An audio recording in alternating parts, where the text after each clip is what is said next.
Go Figure TV. Revolutionary salute. Revolutionary salute. Like, share, subscribe. Welcome to the House of Revolution.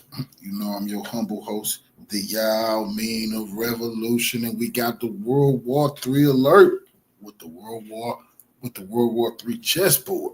Palestinian fighters respond to Trump's threats of destruction and terror if they didn't hand over the hostages. I said that was a mistake. But first, be sure to wipe your feet. That means hit the like button.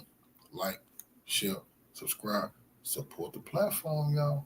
Well, I knew Trump was making a big mistake by threatening the Hamas guerrilla fighters who are ready to engage the U.S. in battle anytime they want to fight underground. I don't know why Trump let the Zionists trick him. He talked tough, said if they didn't release all of those hostages ASAP, he was going to terrorize them. They said, okay. That's what we're going to do. We don't release them, right? עכשיו פה שצה"ל ומדינת ישראל, ממשלה, הפקירו אותנו כאן בשבי, תקופה ארוכה מאוד, ואנחנו החטופים מתחילים לאבד תקווה. אנחנו לא רואים את הסוף. לא רואים את הסוף של הדברים, של כל הסיפור הזה. אני רוצה להגיד לצה"ל, אתם לא תצליחו להחזיר אותנו. לא תצליחו להחזיר אותנו בכוח צבאי.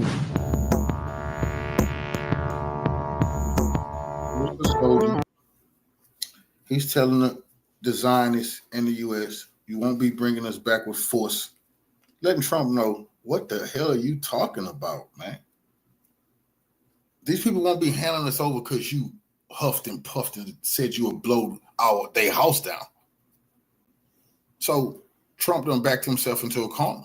You're not getting, you talking about this hostage? Well, they're showing you here live. You can come get him if you want him. That's what this video means, Mr. Trump. That was a mistake, saying that you was going to rain hell on Palestine if they didn't give you who? This guy they showed you, he's still alive. Come get him. Underground, you know that. עכשיו פה שצה"ל ומדינת ישראל, ממשלה, הפקירו אותנו כאן בשבי, תקופה ארוכה מאוד, ואנחנו החטופים מתחילים לאבד תקווה. אנחנו לא רואים את הסוף. לא רואים את הסוף של הדברים, של כל הסיפור הזה. אני רוצה להגיד לצה"ל, אתם לא תצליחו להחזיר אותנו. לא תצליחו להחזיר אותנו בכוח צבאי. הדרך היחידה להחזיר אותנו היא רק בעסקה, ולעשות את השלב השני. שמעתי על שלבי העסקה, וזה באמת לא מעניין אותנו, החטופים. אנחנו רק רוצים לחזור הביתה. מערכה שנייה, מערכה שלישית, מערכה ראשונה. ישחררו את כל החטופים, תסיימו את הסיפור הזה, ויאללה, כל אחד ילך לדרכו. בבקשה ממכם, אני מתחנן, תחזירו אותנו בחיים, לא בארון גבורה. לא קל, אין שמש, הקור של החורף משפיע, קשה. האוכל, ההתייחסות פה היא כמו לחייל, לא כמו לחטוף רגיל, אזרח שנחטף.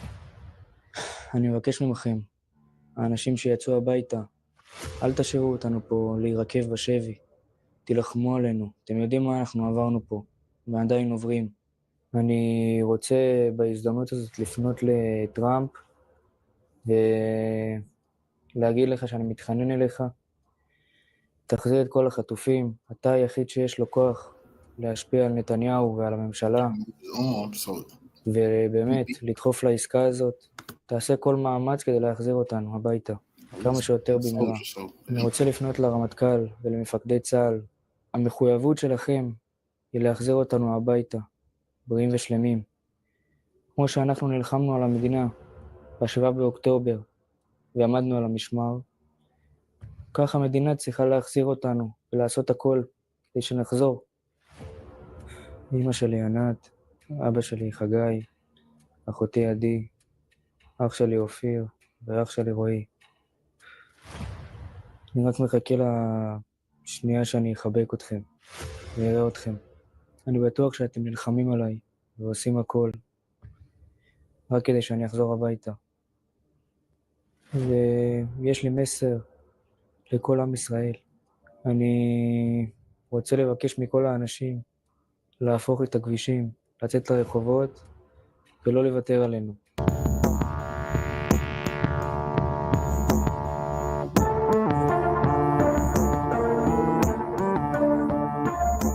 Honestly, left them shaking. Honestly, you touch these words.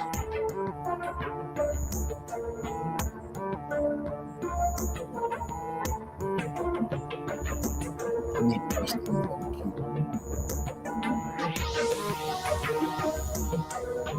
nose is broken.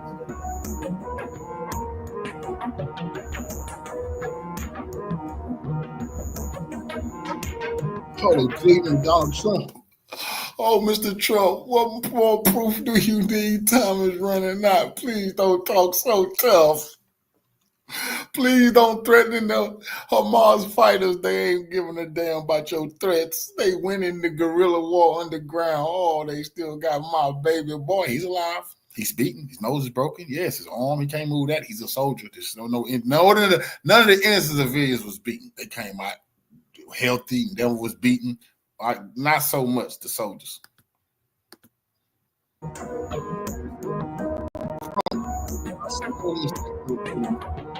At least by what today, tomorrow, all hell was gonna break through. You say you're gonna take our land. We ain't got nothing to live for. Come get it.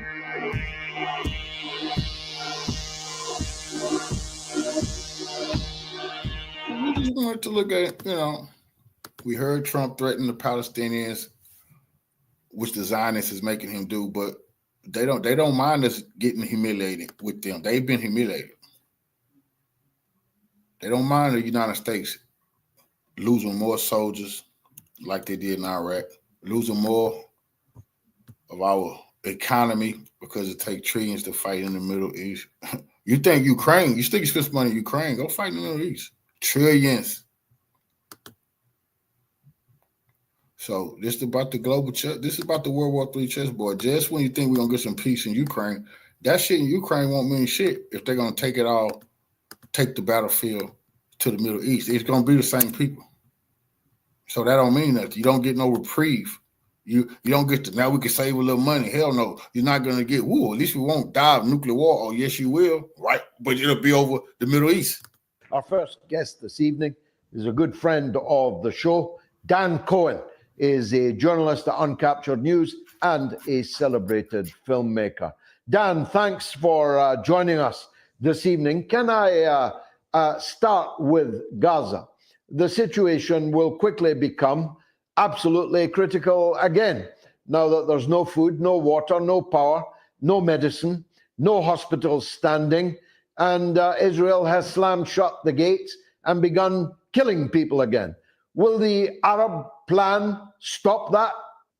Well, if the Arab plan were implemented, which seems to be reasonable on its face, then presumably so. But the main issue, I don't think, is whether the Arab plan itself is viable, but rather that there's no point in rebuilding Gaza if Israel is simply going to destroy it again. We've seen the same thing after the 2014 war, for example, which I chronicled in the documentary Killing Gaza.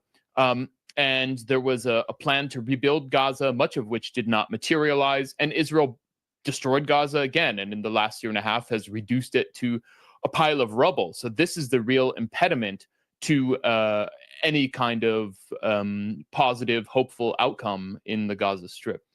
Well, that's one caveat. The other is that Donald Trump has already rejected it. What do the Arab kings and presidents and generals, what do they do next? I don't think they really have much of a play. I mean, they've offered up a proposal that, as you correctly said, Donald Trump has rejected essentially on behalf of Israel, which he appears to be taking Israel's side completely on this. And there are no good answers for this completely intolerable situation of permanent siege, permanent occupation, constant bombing, starvation of the Gaza Strip, other than an actual negotiated outcome in which the siege is lifted. The principal demands that Hamas laid out right after, I mean, even previous to October 7th, that it has consistently laid out, that Gaza needs to be free. It needs to be able to live. It needs to be able to rebuild, and it needs a guarantee of a ceasefire without Israel coming to destroy it, commit mass murder, and reduce it to rubble once again. And unless that is the core of the agreement, then it's essentially pointless. But what about all these countries, including yours and mine? Virtually every country in the world has signed documents without number and made statements without number that they support the two-state solution, with the Palestinian state being in the West Bank and Gaza, and East Jerusalem in some countries' cases, not others. How can these governments stand by and watch the wholesale slaughter of the people in the Gaza Strip and the determination to empty the Gaza Strip and turn it into Trump Towers with a hotel and a bordello and a casino and luxury apartments? That contradiction is so glaring, it's little wonder that none of the journalists and none of the politicians in these countries even talks about it.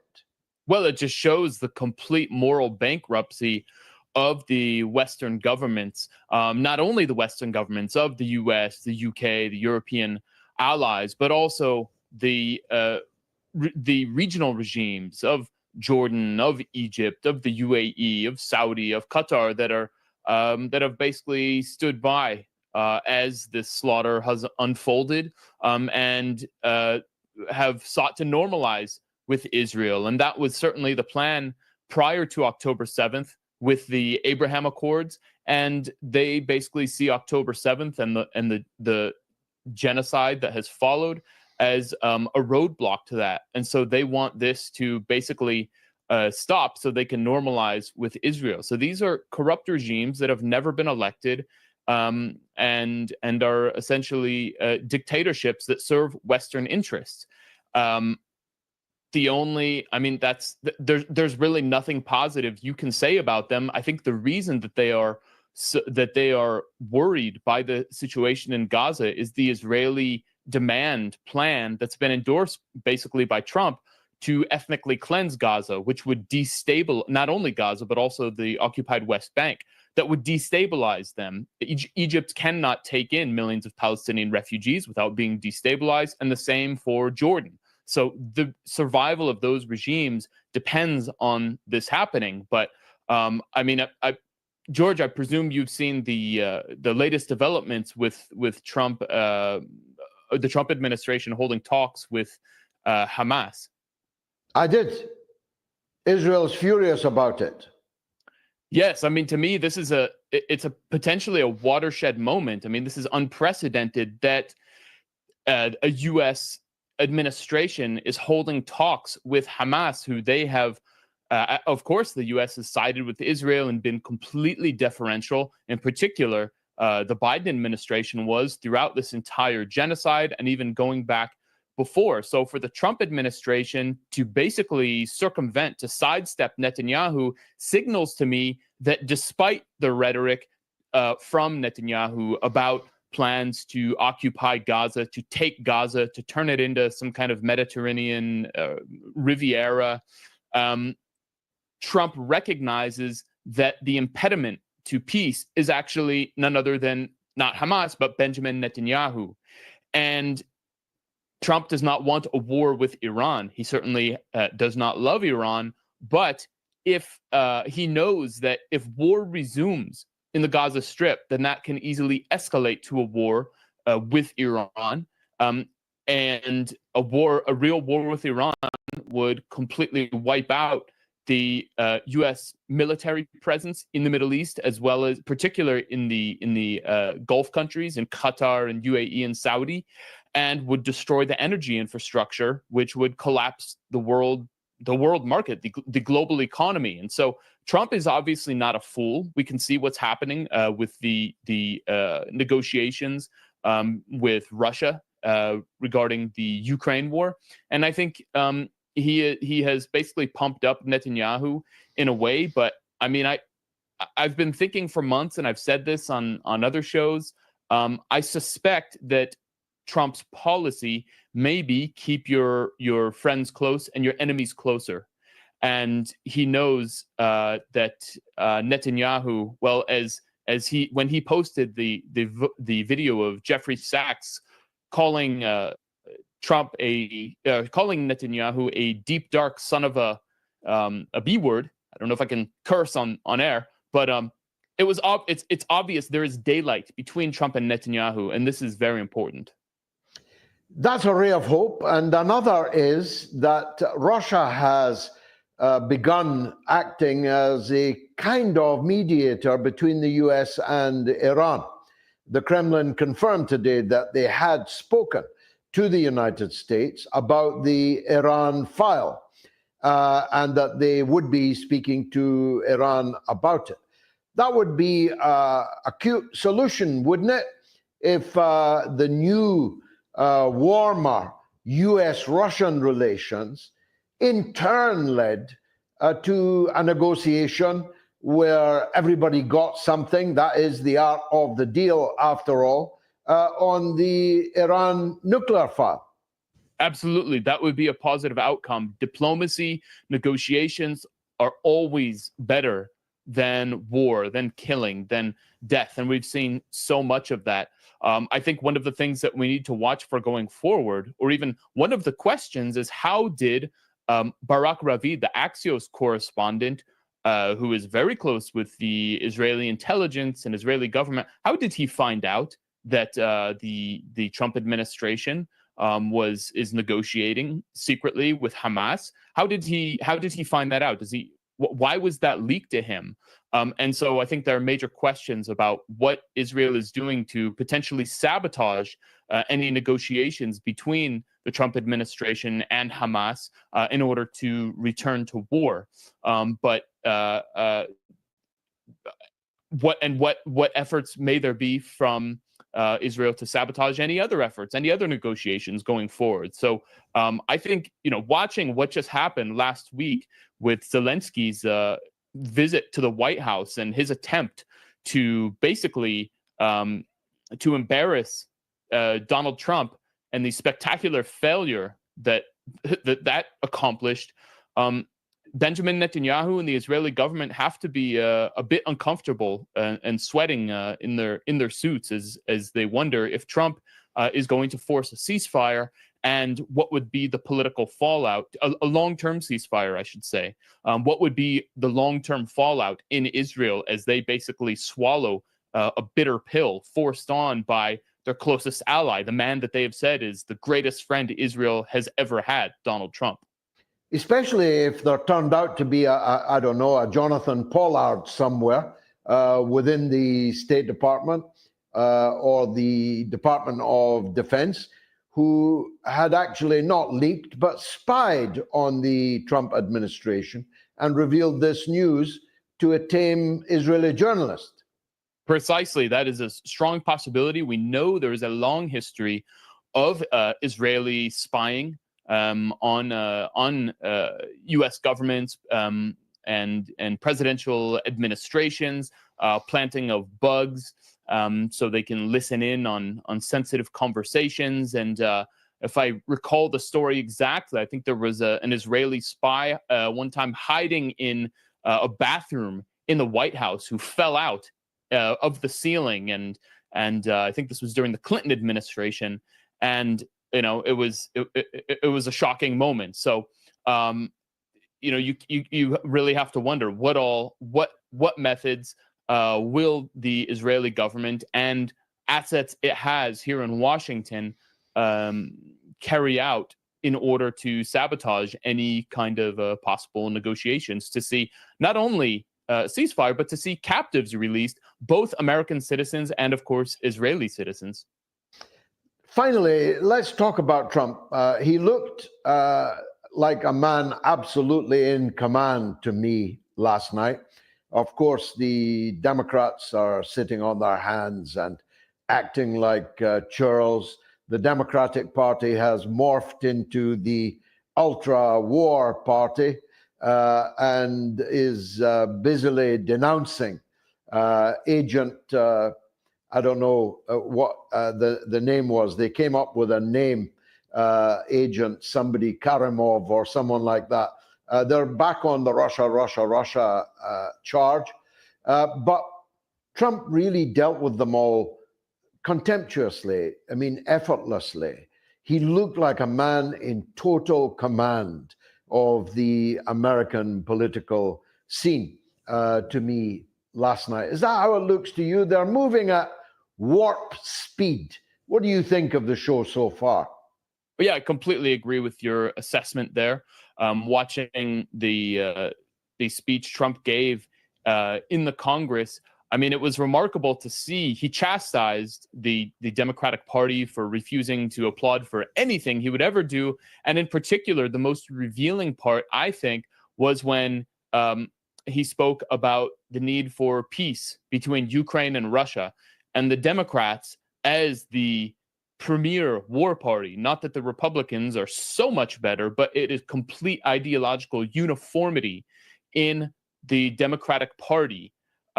They refused to cheer for the prospect of ending the Ukraine war, which just says everything. But I thought it was very notable that Trump, he did not spend more than a sentence talking about Israel, Gaza. He mentioned that hostages, recently released hostages, were in attendance, and he's been his administration has been meeting with them, but there was not talk about, he didn't say we're going to take Gaza, any of this bravado that he's been putting out on social media, these AI videos. That was all completely absent from his speech, which I thought was very remarkable and telling, frankly. And then the next morning we find out that actually the Trump administration is holding these secret talks with Hamas. So again, if I were in Netanyahu's government, I would be feeling quite uncomfortable with what's happening right now. But they just have no way. What are they going to denounce Trump? Of course they can't do that. They have, as they said with Zelensky, you don't have the cards. Netanyahu does not have the cards. He's just gotten billions of dollars worth more of missiles and weapons from the U.S. But if he doesn't have guarantees that the U.S. is going to back him, what is he going to use those to break a ceasefire that the U.S. has negotiated without him? So it was a remarkable speech, and I think that's one of the most actually important. What's most important is what he did not say.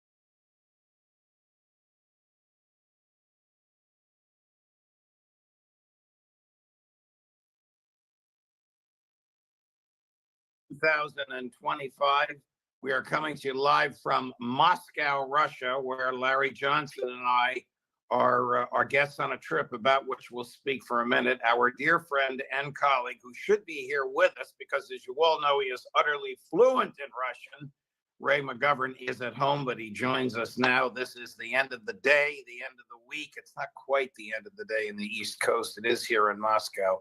It's the Intelligence Community Roundtable. Ray McGovern, Larry Johnson, welcome here. A pleasure, my friends. Thank you for doing the double duty. Thank you for accommodating this crazy schedule, Ray, that Larry and I are in.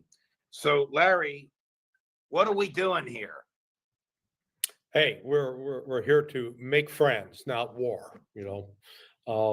We've been invited to participate in an event that really is about, let's call it a version of civilian public diplomacy, and building bridges with some people who are, interestingly enough, they're sanctioned and they haven't committed an act of violence.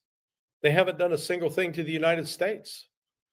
And yet they were sanctioned under the Biden administration. And hopefully Donald Trump will see to it that those sanctions are lifted, because we're dealing with people that have a love for freedom. And the real irony about modern day Russia is modern day Russia has reverted to its nationalist roots. It's the roots of where Russian culture was celebrated over European culture. And central to that is a deep faith in Christianity, deep faith in Christ that is really prevalent throughout the society. So it's a remarkable place, and as we've seen, it has surpassed France, Paris, as the city of lights. Ray, I think you've been here, and I don't know when you were here last. Larry and I are at the Metropole Hotel, which is a magnificent old hotel built during the Tsar era in 1905. We are right across the street from Red Square, St. Basil's Cathedral. It's a magnificent, spectacular, storybook-like location. On the other side of Moscow, you would think you were in Dubai, because the downtown financial industrial district has the most fantastic gleaming, architecturally stylish high-rises, the likes of which I've only seen in Dubai. Did Moscow look like this when you were here last? Well, actually, it did. It's just 5 years since I've been there. But before that, when I served in Moscow at the embassy, 72, 1970, not 1872, as my children say. It was very different. It was incredibly different. And there's great hope now. But I have to say that there's a great, there's a great depth of mistrust and distrust that exists between the governments of both countries that has to be overcome before President Trump can achieve what he wants to achieve. What Lavrov might ask you on Monday is who's in charge in Washington? President Trump seems to be in charge, but then there are always these fellows that come in with the briefcases and the dark glasses and the suits, just like I'm wearing, says Putin, and they tell the president who's boss. There's ample evidence of this. Most recently, well, the most stark example was in 2016 when Secretary of State Kerry and Lavrov himself negotiated a ceasefire, right, in Syria at a referendum. They went to Putin and they went to Obama at the time and said, look, you chop off on this? Yes. How long did it last? 6 days before the US Air Force hit fixed Syrian army positions that had been there for a year. So Lavrov was, so what's going on, John? And then John told him, well, you know, the military, we're not all together here. And the military decided, well, blah, blah, blah. And Lavrov said, my dear friend, John Kerry, has apologized to me. He's not really in control. And Obama was not really in control. So that's the big question. That's the big question that Lavrov and Larry and I, it's funny. Who's in control? Funny, I don't want to get too into the weeds, but it's following up on that. Larry and I were at lunch today with a very prominent person who told us of a similar conversation between Foreign Minister Lavrov and then Secretary of State John Kerry, at the end of which Kerry just drank his cup of tea and walked out of the room. And when he left, Lavrov was just relieved because he was sick and tired of talking to a dummy. I think I have fairly characterized that conversation that was recounted to us, Larry. It's amazing. Larry, a little bit about the city today. What's the most notable thing you and I have been talking about? And it's something we haven't seen. Yeah, we were fortunate. Russia has built a World War II museum. It is unlike anything I've ever seen anywhere in the world. I've been to the Louvre. I've been to the British War Museum. I've been to the pyramids in Egypt. I've been to the Smithsonian, especially the both aerospace museums. This is almost like walking into a 3D movie, and you're part of it. You are directly involved with the scenes, which basically you start at the start of the war and you go all the way through to the end in Berlin, with different phases. But the artwork that went in, it's like they built movie sets, but not something cheap, not something skimpy. Right, let me stop It's you. unbelievable. This is the most important thing we've seen. What have we not seen on the streets in Moscow, which you expect to see and do see on the streets in every major city in the U.S.? Cops, no police. We've seen, we were remarking as we drove back, we had about a 45-minute drive. And imagine that you're driving anywhere through New York City or Philadelphia or Washington, D.C. We saw in the course of a 45-minute drive, I think a total of 2 police cars that were going the opposite direction from us. You didn't see any police on the street corners. You didn't see any police patrolling up and down. This image of Russia as an authoritarian state, we keep hearing dummy politicians say that's stupidity. It's just not the case. It is the people here enjoy a level of safety and security that people in most American big cities wish they had. I fully agree with you. Ray, I've been stunned. And of course, I want to move on to relevant events in the news that our viewers expect me to solicit your opinions on. Stunned on the physical beauty, the hustle and bustle, and the happiness of the people that we interacted with. I don't know where the New York Times reporters go when they come here, but they're certainly not recounting for their readers what Larry and I have been thrilled to observe and interact with in the past 24 hours. Now, our interview was just 4 of us, going to be 4 of us in the room, and 2 of them are on this show now. Larry, yours truly, a young Australian blogger that the Russian hierarchy is fond of, and Prime Minister Lavrov himself. And that, we understand, will be 2 hours of unbridled, off-the-record, back and forth. And of course, I can't wait for it. But getting to issues that have happened since we were last together, President Trump, Ray, has announced that United States Intel will no longer be providing intel assistance to the Ukrainian military. Can they possibly locate Russian targets without U.S. intel? And why did John Ratcliffe, who's the director of the CIA, tell the Financial Times, well, we might be providing a little bit of intel indirectly. It'll make its way to them. Well, there are ways to do it indirectly. But this is big.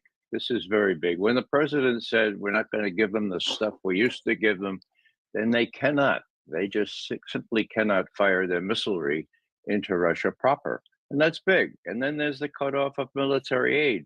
This thing is over. The only thing that needs to be resolved is the level of trust between Putin himself and whoever is president. And when I say whoever is president, that's what I mean. Who's running this joint here in the United States? So that's really big. Now, Trump himself, in that celebrated fracas at the Oval Office on the 28th of February, identified himself with Putin and said, look, I wasn't the only victim of Russiagate. So was Vladimir Putin. Now it's been revealed how much of a charade that was, but he has grievances too, okay? Now, he has grievances, yes. He also has suspicions that even Trump may be sabotaged by the deep state. So the level of trust would be really, and I think Lavrov will be very, very attentive to trying to get out of you both. How do you think Trump can bring this off without being sabotaged, or maybe removed from the scene, like the other fellow John F. Kennedy, who was removed from the scene for trying to make peace with us? What do you think, you guys? What do you think? I was completely taken aback. I'm assuming the Financial Times quoted John Ratcliffe. Forgive me if I'm butchering his name directly. Ratcliffe. Larry, there must have been today, Friday, a major attack by the Russians on something close to Kyiv, because the Washington Post, just as we were logging on, is reporting that Trump is threatening large-scale additional Russian sanctions as reaction to whatever this Russian attack was today. Now, you and I know, because we're interacting with people who have been sanctioned because of their words, that the Biden administration has sanctioned everything under the sun here. It hasn't affected their economy one whit. In fact, it's made them more independent and more prosperous. The Trump administration has retained those sanctions. The only two things that have not been sanctioned are some sort of modified uranium, which American power plants need, and fertilizer. So go ahead, sanction the fertilizer. Does the president know what he's talking about when he says, I'm going to impose large-scale sanctions because Vladimir Putin wants to end the war and win it? Yeah, no. The simple answer is no. Russia is not going to be bullied. And Trump and company need to understand that. The period in which Russia was willing to make sacrifices in order to remain friends with the United States, that's over. It's now going to be an even relationship. Previously, it's like Russia had a friendship with a chronic alcoholic and put up with the alcoholic throwing up in their car, put up with the alcoholic wrecking their car, put up with the alcoholic, breaking up in their, furniture in their house because they tried to get along. Well, they've now thrown the alcoholic out. And the United States does not have the leverage that it once thought it did. In fact, there are alternatives to the uranium. Right now, I think the Russia supplies about 5 to 8% of the enriched uranium, processed uranium that the United States uses in its nuclear plants. But fertilizer front, it's over 90%. So you want to make sure that American farmers can't grow anything this fall? Fine. Sanction the fertilizer. Wow. Cut that off. Wow. Russia. I appreciate you explaining that to Ray. Trump has revealed that his emissary, Stephen Witkoff, not the Secretary of State, another issue for another time, is negotiating with Hamas. Now, how could that have happened without Central Intelligence Agency involvement? How could Witkoff possibly reach out to, fly to, and sit face to face with Hamas, a group that the American government says is a terrorist organization, a group the leadership of which and negotiators for which have been assassinated by the Israelis? Well, Judge, the former head of the CIA, and I stress and I welcome the word former, Bill Burns, tried his best to do this. He can't do it because he was subservient to Netanyahu and how his president Biden was also subservient. Now, Trump has shown himself willing to take all kinds of risks and run the risk that the Israel lobby and Netanyahu won't like what he's doing. And there he is, not Bill Burns anymore, but a guy who has shown himself able to throw his weight around, Witkoff. So this is a hopeful sign. Whether anything comes of it or not will depend on whether Trump can really face into Netanyahu and say, look, we're running the show now. You'll do what we want, or else there will be consequences. That'll be a big step. But it's possible now because Trump is filling his oats and Netanyahu is in desperately need of U.S. support. We all know that the Israelis have not been able to find and not been able to eradicate Hamas. And you and I had a conversation earlier today about Trump and Witkoff doing the good cop, bad cop routine. What are your Right. thoughts on that, Larry? Well, we saw it just 2 days ago when Donald Trump comes out again, issued the same warning he did like 3 weeks ago that Hamas better release those hostages by Saturday or there's going to be hell to pay. Well, he did that 3 weeks ago. Saturday came and went, and there was no hell to pay. It's bad enough that the Palestinians are already living in the hell of their own because of the Israeli genocide. But the same day that Trump said that, 2 days ago, we learned that there are direct talks going on between Hamas and U.S. officials, really for the first time. No intermediary, no other third party in the room, directly talking.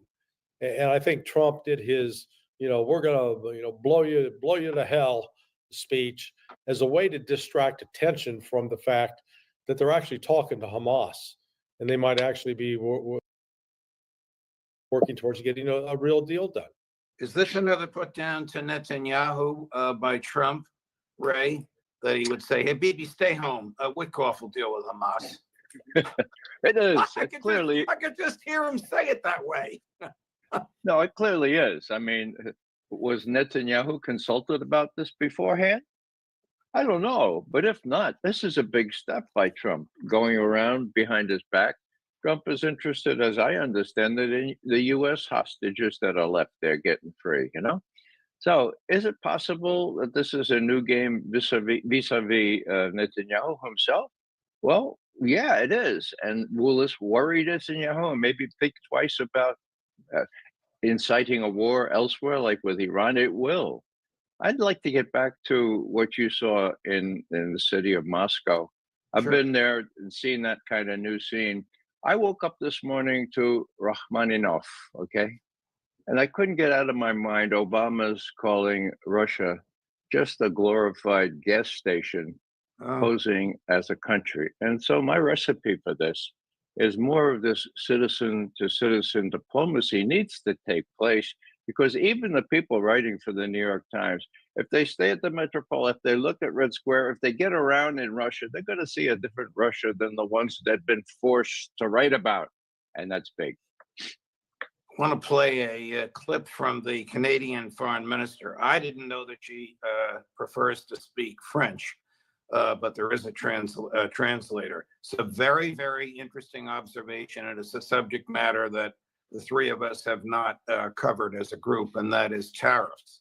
You're going to hear her say that the Canadian government, as loopy as Trudeau is, but the Canadian government is of the belief that the purpose of the tariffs has nothing to do with border security and nothing to do with fentanyl, but is intended to wreck the Canadian economy so that Trudeau can become the governor of Canada when it becomes annexed by the United States. It's a little bit of a long clip, and she's in French, but there is a translation. With a little patience, it'll generate some interesting commentary from the three of us. Chris?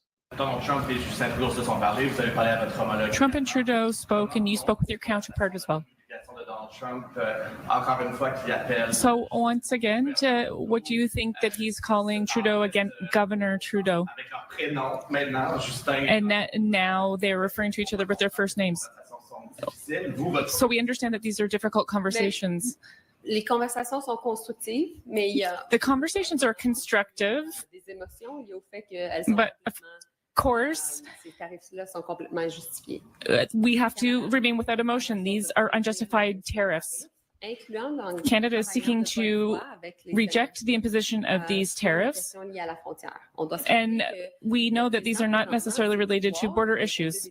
We have to remember that the president, his powers are based on imposing these tariffs, and he has not demonstrated that there's a national security issue at the border. Therefore, based on that, we believe that we need to continue to strengthen the border and work together to save lives related to the scourge of fentanyl. But fundamentally, what we think that the president wants is much bigger than the issue of fentanyl. His goal is to weaken us, and once he has done that, And then de facto, he thinks he could annex us. He said that in the past. So based on that, our goal, therefore, is to find diplomatic solutions. Ray McGovern, what do you think? I think she speaks truth to power here. This is what the game is all about. If memory serves, I think I read this morning that some of those tariffs, both to Canada and to Mexico, have been relaxed, at least for a while. The tariffs are going to be bad news for everyone, including the American consumer. So how long this bluster, how long this faux attempt to create a 51st state in Canada is going to last, I don't think very much longer outside the period, outside the sphere of bluster. The Canadians are going to stand firm. They're not going to want to give up their, for example, free medical aid to join a country where the poor people are not only marginalized, but deprived of that kind of military aid, that Larry, kind of medical aid. Your thoughts on the Canadian Prime Minister and in general, because you and I also talked about the Panama Canal, which Trump claims has been seized by the Chinese, and you know personally it's not been the case. What do you think about the stuff that he says? Well, the whole Canada stuff is just a distraction. It's the shiny object the magician shows when he's trying to hide something else, I presume. Because, the example, what happened, he was going to impose those tariffs, and it would have imposed tariffs on cars made in Mexico, made in Canada, imported in the United States. The problem is those are General Motor cars. And so that would affect General Motors stockholders. And a lot of those General Motors stockholders live here in the United States. And the fact of the matter is there's parts that are moving back and forth across border. So, this really was sort of a foolish move on Trump's part. And then to compound it, the Canadians are, dumping all of their Kentucky bourbon and Texas tequila and Texas vodka. Tito's is getting rejected big time. So it's just, this is one of those things where he gets to pound his chest, but it's a hollow sound because it doesn't accomplish anything that's going to benefit the United States. Gentlemen, thank you very much. Thank you for your time. Thank you for the jumping through.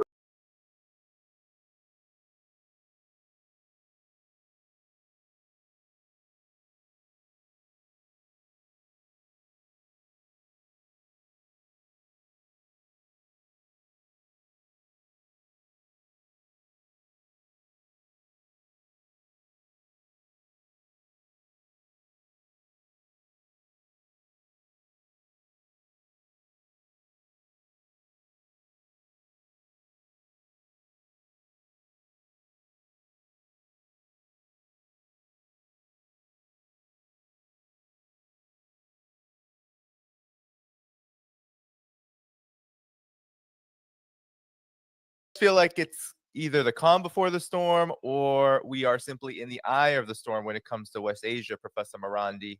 Iran just announced Operation True Promise 3 is on schedule, and Trump's Undersecretary of State Eldridge Colby, a noted China hawk, has promised the U.S. Senate Armed Services Committee that the military option is on the table. Now, we also have top generals pressing Trump to support an Israeli strike on Iran's nuclear facility as hysteria against Iran's nuclear program, or so-called nuclear program, reaches fever pitch. So, Professor Morandi, what is the actual state of the situation in West Asia vis-a-vis Iran? Israel seems to continue to panic about Iran's capabilities. And of course, Donald Trump's address yesterday said very little about any of this. Your take? It's pretty clear that the United States does not want to get into a fight with Iran. I think those who are a bit older, I don't know how old you are, but those who are a bit older recall that when the United States took Afghanistan and occupied the country, and then took Iraq and destroyed that country too, they literally surrounded Iran. And then we had a senior American official say that real men go to Tehran. But that never happened. So during the 1990s, at the height of US power, when the Soviet Union had collapsed and the United States had defeated Saddam Hussein in Kuwait, that period was a period when Iran was much weaker than today, and the United States was much stronger. Then, after 9/11 and after the occupation of Iraq and Afghanistan, Iran was literally surrounded. And Iran, relatively speaking, today was weaker, and the United States was stronger. But back then, the United States never dared to attack Iran because they knew it wasn't a war that they could win. It would have been devastating for Iran. It would have been devastating for the region, but it would have also been devastating for the United States. And that's why I think it's pretty clear that the United States does not want to attack Iran. I think that's the main calculation that Biden had, Obama had, Trump previously had. And if the United States could attack Iran and win, I have no doubt they would have done it. The same is true with the Israeli regime. The Israeli regime actually is much weaker than the United States, simply because it's much smaller. It's far away. If it wants to strike Iran, it will have to strike Iran over Iraqi territory. They don't have the capabilities that the United States has, and therefore their missiles would cause much less damage. And we saw the last time when they attacked Iran that Iran was able to down most of the missiles. In fact, if the Israeli regime could have attacked Iran again after it struck Iran, if it felt that Iran was weakened, it would have done so. If you recall, after the Israeli regime struck Iran, the Americans and the Israelis said that Iran's air defenses were wiped out and that Iran's missile building capabilities were destroyed. If that was really the case, then the Israeli regime would have done what it did after the fall of the Syrian army. They went and destroyed everything in Syria. And of course, Jolani helped destroy everything. He went and murdered the officers who were manning the anti-aircraft systems and the air defense systems and the missile defense systems. Why he did that? That's quite odd, because those officers were never targeting the ISIS or Al Qaeda. They were always protecting Syrian airspace from the Israeli regime. But in any case, after the fall of the Syrian government, the Israelis went and destroyed all of Syria's military infrastructure and other infrastructure as well. Wave after wave of airstrikes were carried out. If the regime really felt that Iran did not have air defense capabilities or that Iran could not respond, it would have struck Iran again and again. But obviously that's not what happened. So the Israeli regime, if it gets into a conflict with Iran, Iran definitely has the upper hand. Iran's missile capabilities, its drone capabilities, are enormous, and they could cause utter devastation in Palestine. The Israelis could cause damage to Iran, but they would definitely be on the losing end. Their only hope is for the United States to get involved. But as I said before, if the United States thought it could win in a war with Iran, it would have already done that. And today, Iran is much stronger, and Iran has prepared itself for a potential war with Iran, with a war with the United States. That's what these underground missile and drone cities and naval cities, as we've seen more recently, that's what they're all about. So that if the United States strikes, the Iranians will strike back. And since the Americans have bases across the Persian Gulf region and across West Asia, that basically means those regimes that have American bases, they will be complicit, and that will be the end of oil and gas in this region, and that would destroy the global economy, including the U.S. economy. True, the United States does not import oil and gas, but if gasoline goes up to $25 a gallon or $30 a gallon, I think that'll bring down the U.S. economy uh, in a way in which that we've never seen before. Something far worse than 1929, especially when we take into account the fact that the United States, the U.S. economy is already in very bad shape, and the predictions are that the United States is going to face a lot of hardship in the future. So I don't think that the United States. I'm certain that the United States doesn't want a conflict with Iran. That doesn't mean it's impossible, because our region is in a very things in our region are very dangerous. Ultimately, there will be war. The way in which the Zionist regime behaves in Gaza and the West Bank and Syria, in Lebanon, against Egyptian interests, I think that will ultimately lead to war. And Netanyahu is sort of like Zelensky. Both of them need war. Netanyahu needs war to stay out of jail, but also to keep his coalition intact, to stay out of jail. And Zelensky, I think, if he agrees to peace talks and there's a serious move towards peace, then he will have to accept elections, and he will lose those elections, and he will be removed from power too. So there's a certain similarity between.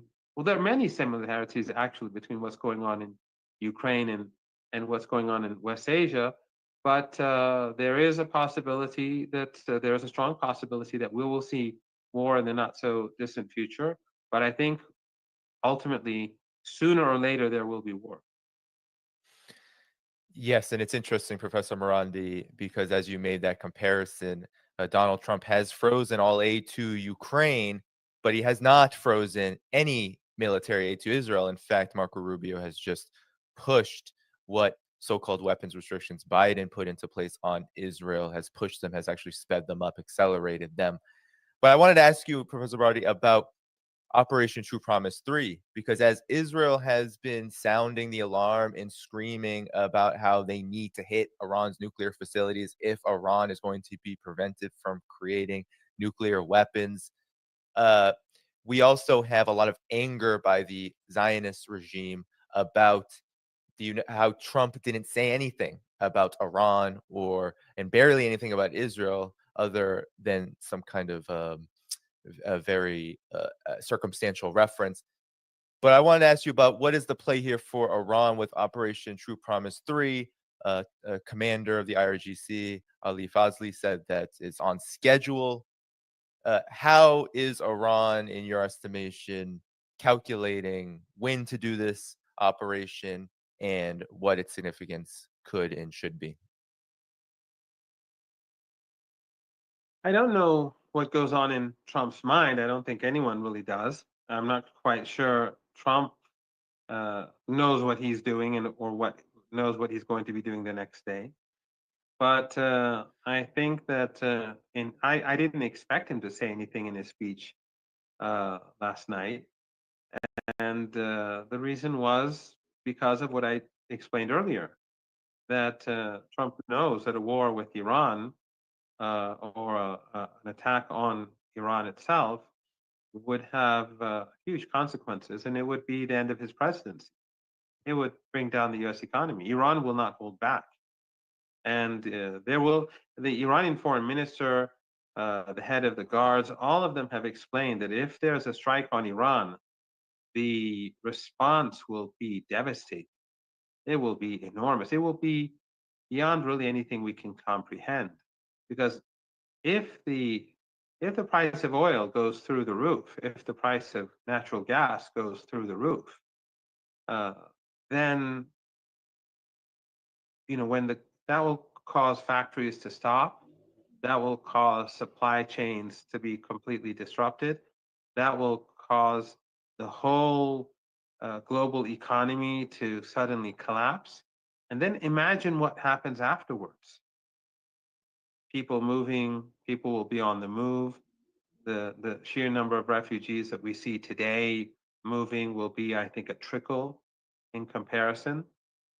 I think at least the military in the United States, or at least part of the military in the United States, recognizes this. And I'm pretty sure that that's what they tell Trump, and that's probably what they told previous presidents as well.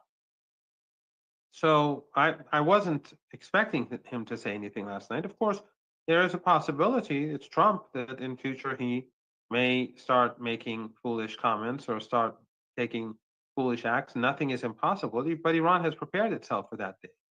And the United States cannot stop Iran's drones and missiles. It's just not possible.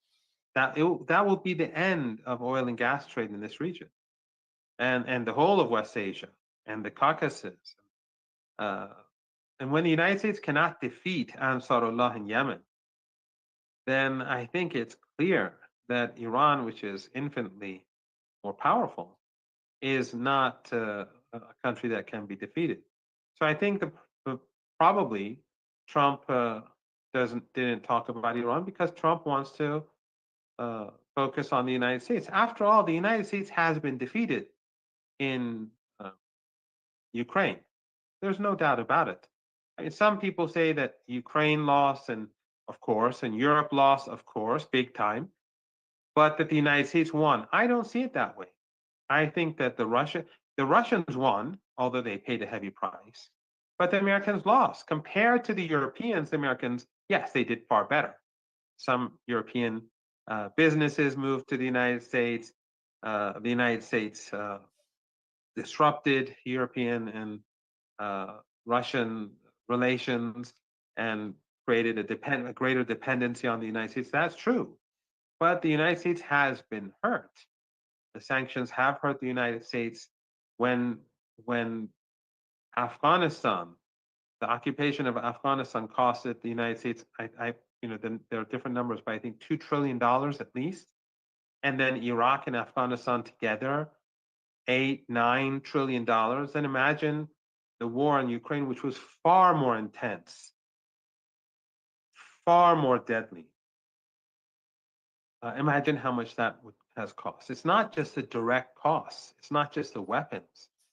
It's the logistics, it's the sanctions, it's the disruption, it's the refugees. When you put all these together, and the fact that there's been 3 years of war, and there probably will be a few months more of war too, then the damage that's been done to the West, the collective West, is enormous. So Trump has lost in Ukraine. The West has been devastated by the Gaza Holocaust, simply because their image has been destroyed. They've been exposed as supporting racism and ethno-supremacism, and really being the most barbaric of all nations across the world, openly supporting these atrocities and openly supporting racism, and insisting on preserving racism and ethno-supremacism and ethnic cleansing. As we all know, those of us who are politically active, and I'm sure all of your viewers know this, what the Israeli regime is doing right now in the West Bank is huge. They are destroying huge parts of different cities and towns and villages. But you don't see this in the Western media, because Western journalists or the Western media, Western politicians, those who are based in Palestine, Western diplomats, they support this. They support this racist regime, or they're too cowardly to say anything about it because they are worried about their job. So, but the rest of the world sees what's going on. So the United States has been hurt badly, very badly, by what's gone on in West Asia, what's gone on in Ukraine, and meanwhile the Chinese, with all their economic difficulties, they're not waging war on anyone. They don't have 700, 800, 850 military bases across the world. And whatever problems they have, they're focusing on dealing with those problems and moving ahead. And you've visited China multiple times, and so have I. There's just simply no comparison between infrastructure in different Chinese cities and Western cities. They are way ahead of the West. And as long as this war continues and the Chinese continue to move forward, the gap between the West and China will continue to grow. So Trump is not in a position to go after Iran, and but it's not impossible. With regards to True Promise 3, when the Iranians say it will happen, it will happen. There's no doubt about it. And it's like, as I used to say before, when Iran says it's not going to build a nuclear weapon, it's not going to build one. And the Iranians have never done that, even though Iran could have developed a nuclear weapon many years ago. Iran had the capability to develop a nuclear weapon a decade ago, more than a decade ago. Now Iran's nuclear program is far more extensive and developed. It's very simple for Iran, and there's nothing that the Israelis or the Americans can do about it. But the Iranians don't want to bomb, and that's why they haven't developed one. No one can stop them if they wanted to, but they don't believe in the bomb, because a bomb would only create an environment in our region where other countries, many of them small and unstable, would want to have their own bombs. So Iran has capability, and I think that is deterrence enough. However, as the Iranians have said before, if there's an existential threat to Iran, then Iran's nuclear posture will change. But when Iran says it's not going to develop nuclear weapons, it won't, and we've seen that it hasn't. With regards to True Promise 3, Iran will carry it out. When the Iranians said they will do so, a number of things happened. We saw the fall of Syria. The Erdogan and Netanyahu and Biden together brought down the Syrian government and installed ISIS and Al-Qaeda elements there. And they, along with the Israelis, destroyed Syrian air defenses. Both of them. It's quite stunning if you think about it. The Israelis bombed them, but the Al-Qaeda people, Jolani's people, went and slaughtered all the officers that were, or the officers that they could, that were manning the air defense systems, which were never directed towards them. It was directed towards protecting the country. But anyway, since Syria no longer had air defense capabilities, Iran had to reconfigure its defenses. They have their own calculations. And then after that, we had Trump elected, and then we had behind the scenes negotiations for a ceasefire in Gaza. And they were serious. And the Iranians did not want to disrupt the ceasefire negotiations. So they held back. But the Iranians have said that it will happen. And they are looking for, as the head of the Iranian missile force has said, they will have one chance to hurt the Israeli regime very badly. And so they're going to do it when they feel is the best moment to do so. And it will be far more severe than True Promise 2. I know many are skeptical, and they can remain skeptical. If I didn't believe it would happen, I would stop talking about it. I would have just moved on and said, well, let's see what happens. But I have no doubt that it will happen. Yes, and the doubts are, Professor Martin, if you could briefly address this, is that not only has it not happened, and you laid out a lot of the facts as to why, but also right now it seems like there's some political shakeup inside of the Iranian government. Finance minister, I know that there was recently another, I think, vice foreign minister who has resigned. And of course, a lot of talks about U.S. Iran nuclear talks re-emerging, so much to the fact that now there's news that the U.S. and Russia, Putin and Trump, will have separate talks on this matter at some point in the future. Your thoughts about the doubters of those who say that Iran is just not going to do it, they have no interest in this, which seems to speak to maybe almost like a betrayal of the resistance. Well, the betrayal of the resistance is, I think, something that really makes no sense because it was Iran that created the resistance. The military capabilities that you see in Gaza, where did the money come from? Where did the know-how come from? The Palestinians there, heroic, intelligent, bright, but there was a lot of money involved. Iran has been involved for years. The West Bank, Lebanon, Yemen, Iraq, Syria, until recently. But of course, Syria distanced itself from Iran, which we can discuss later if we have time. But Iran has gone through a lot of difficulty because of the resistance. All the maximum pressure sanctions are about the resistance. They're about Palestine. They're not about anything else. They're not about human rights or animal rights or global warming. They're about Palestine. And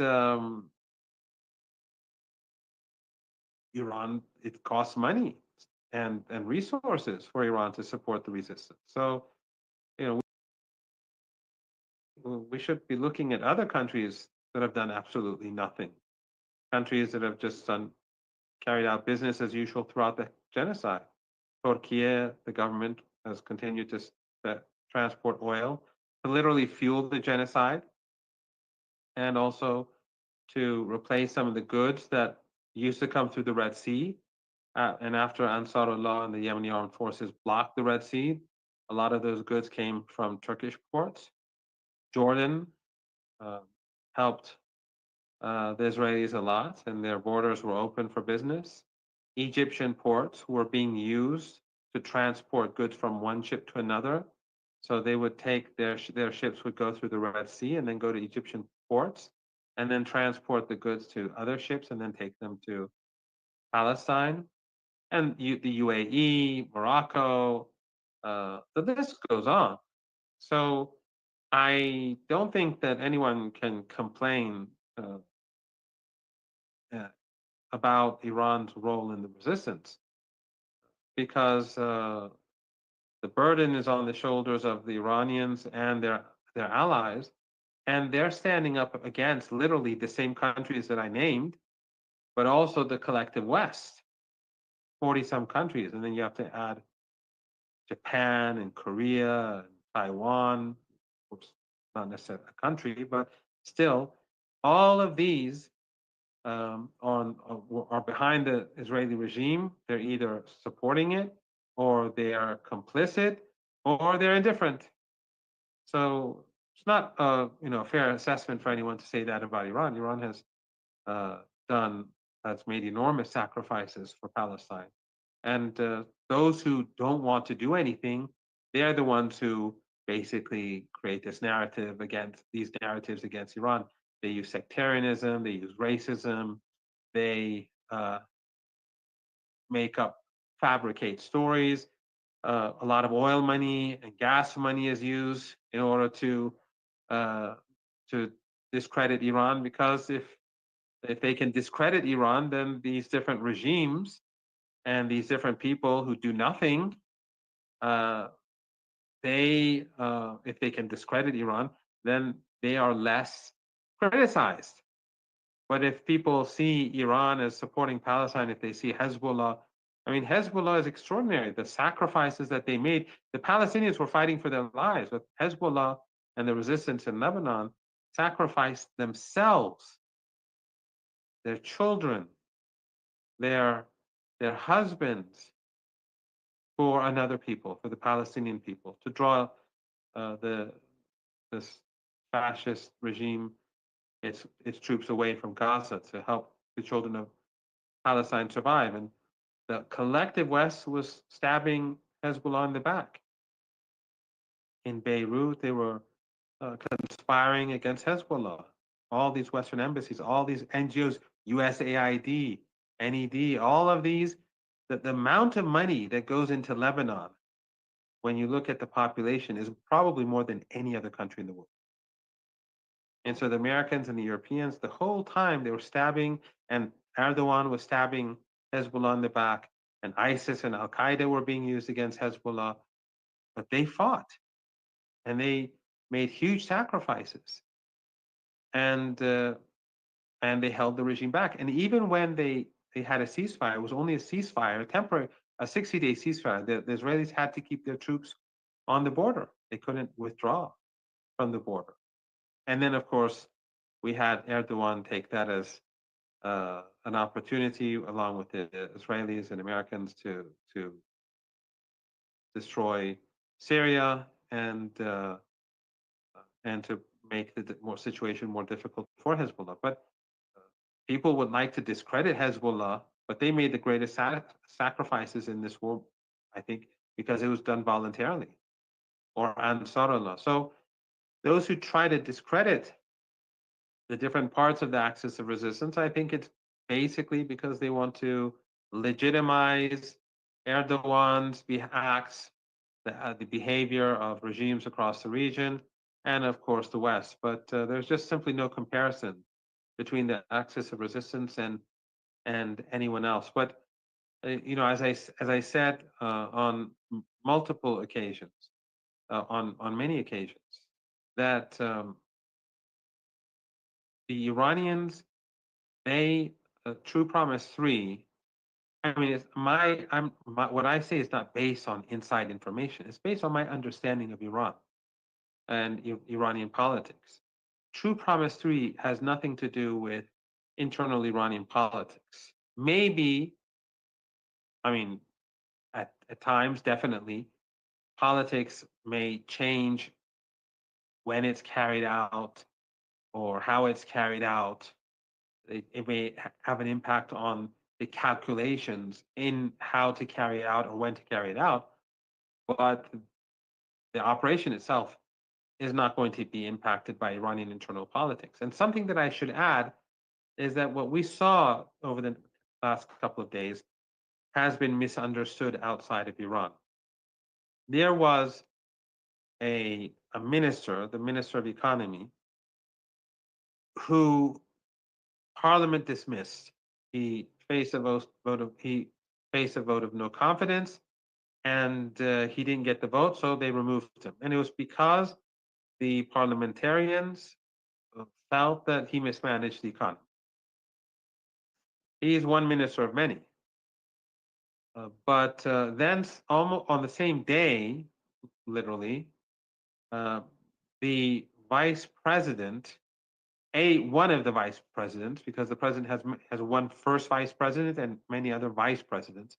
One of the vice presidents, Dr. Zarif, had to step down, or he stepped down, let's say, because there was an ongoing debate about whether his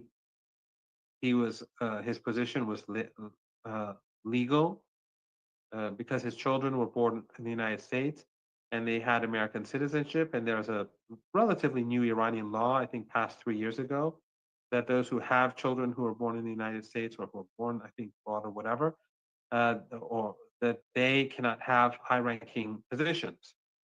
And so this debate has been going on for months. But on that day, he finally stepped down. But the two had no link. There's no link between the Minister of Economy being receiving a vote of no confidence and Dr. Zarif being forced to step down. There's no link. But some people think that since they happened almost simultaneously, that this was some sort of major shift in Iranian politics. No, Iranian politics have not changed over the past few weeks, and these two changes will not have an impact on True Promise 3 whenever that takes place. Professor Marty, talk about the state of the Israeli regime right now and vis-a-vis Trump's approach to Iran, because on the one hand, the Zionists are going crazy about how Trump is being pretty quiet about Iran, and there's also talks about Putin and Trump meeting about potential nuclear negotiations. But then you also have Israel in a very precarious situation where two ceasefires, Lebanon and Gaza, are threadbare. They keep threatening that they're going to resume the fighting. And this all comes as the Trump administration is still quite new, still quite young. And it appears that while Trump says maximum pressure, he wants to stall this off, or at least that's what it looks like on the surface. Talk about this, Professor Marandi. What is going on here? There seems to be a lot of fear and panic that Israel is throwing out there to the public so that it can resume war, but this seems to be a fatal mistake. What's your take? Well, the very fact that the Israeli regime is so concerned shows that it is not in a strong position, because some people like to present the regime as victorious and successful, and that's just simply not the case. They say the resistance has been weakened. Well, in war, everyone is weakened. The Russians are winning in Ukraine, and they will win. But the Russians have been weakened. Without a doubt, they've lost large numbers of youth, not nearly as much as Ukraine has. But they've lost a lot. They've spent a lot of money. They've lost weapons. They've spent huge amounts of fuel and other things fighting this war. So obviously Russia is weakened, but it's like, I don't know, a boxing match or a taekwondo or a karate match. At the end, both sides are tired, but one side is going to win, one side is going to lose. So Hezbollah was hurt, without a doubt. I was in Lebanon during the funeral. I went to the border of Palestine. Actually, I went with Pepe Escobar. We went there together, and we did a couple of clips, which I tweeted on the border. And the Israelis pointed their guns at us, the Israeli regime soldiers. But the funeral, it was extraordinary. It was massive. It was unbelievable. 1.5 million people in a country, like Lebanon. The capital has, I don't know, maybe 2.5 million people. 1.5 million people participated, and then twice Israeli jets had flyovers right over the mourners, trying to create panic and a stampede and hopefully killing people. And as we learned later, they were seriously thinking about bombing the funeral. Revolutionary salute to Queen Tyrosha Hawkins for the donation to the war chest. Revolution is a way of life. Absolutely appreciate the love, Queen. Salute to you. Slaughtering thousands of people. And I have no doubt if they did that, nothing would happen. The West would not sanction them. Nothing would happen. But you had 1.5 million people attending that funeral, it was very difficult. Now we started off at 7:30, 7:45, and I got back to my place where I was staying at dusk, and it was just like 4 kilometers, 3.5 kilometers away, going and coming back 7 kilometers. That's how difficult it was to move around. That's how enormous the crowd was. So, but and when the Israeli regime their jets flew over, no one budged. Lots of you have you can ask Pepe. No one moved an inch. They were completely steadfast. The foreigners who were there were stunned. People were so calm. They started chanting slogans against the Israelis. Started chanting "Heihat minna dhillah," something that the grandson of the prophet said on the day of Ashura when he was battling the evil despot of his time. That we will never, it basically meaning we are far from humiliation. And the foreigners who were there, they thought these were Lebanese jets because people were so calm about it. And remember, the people had just survived a barbaric and genocidal war. The regime was bombing, has destroyed so much of southern Beirut, so many different towns and cities, bombing people's homes, and Western journalists and diplomats, all based in Beirut, they justified it. They were silent about it, or they called these Hezbollah strongholds when they brought down apartment buildings full of women and children. Hezbollah, and they were lying, because all of these Western journalists, they have fixers, they have cameramen, they have crew, they have drivers, they have who are Lebanese, who live in these neighborhoods, who know that, these were all innocent civilians that were being targeted. But, they lied about it because they're a part of the genocide. They're foot soldiers of genocide. But in any case, the foreigners who were guests and in the funeral, they thought that these were, they thought they were Lebanese planes because everyone was so calm about it. People had to tell them that Lebanon doesn't have an air force. The reason why Hezbollah exists is because the Americans will never allow Lebanon to have an air force or air defense capabilities, because the United States, the Europeans, wants to have the Israeli regime always have the ability to destroy Lebanon at will. That's the objective. They want a weak Lebanon. They want a broken Syria. They want the dirty war in Syria. That's what it was all about.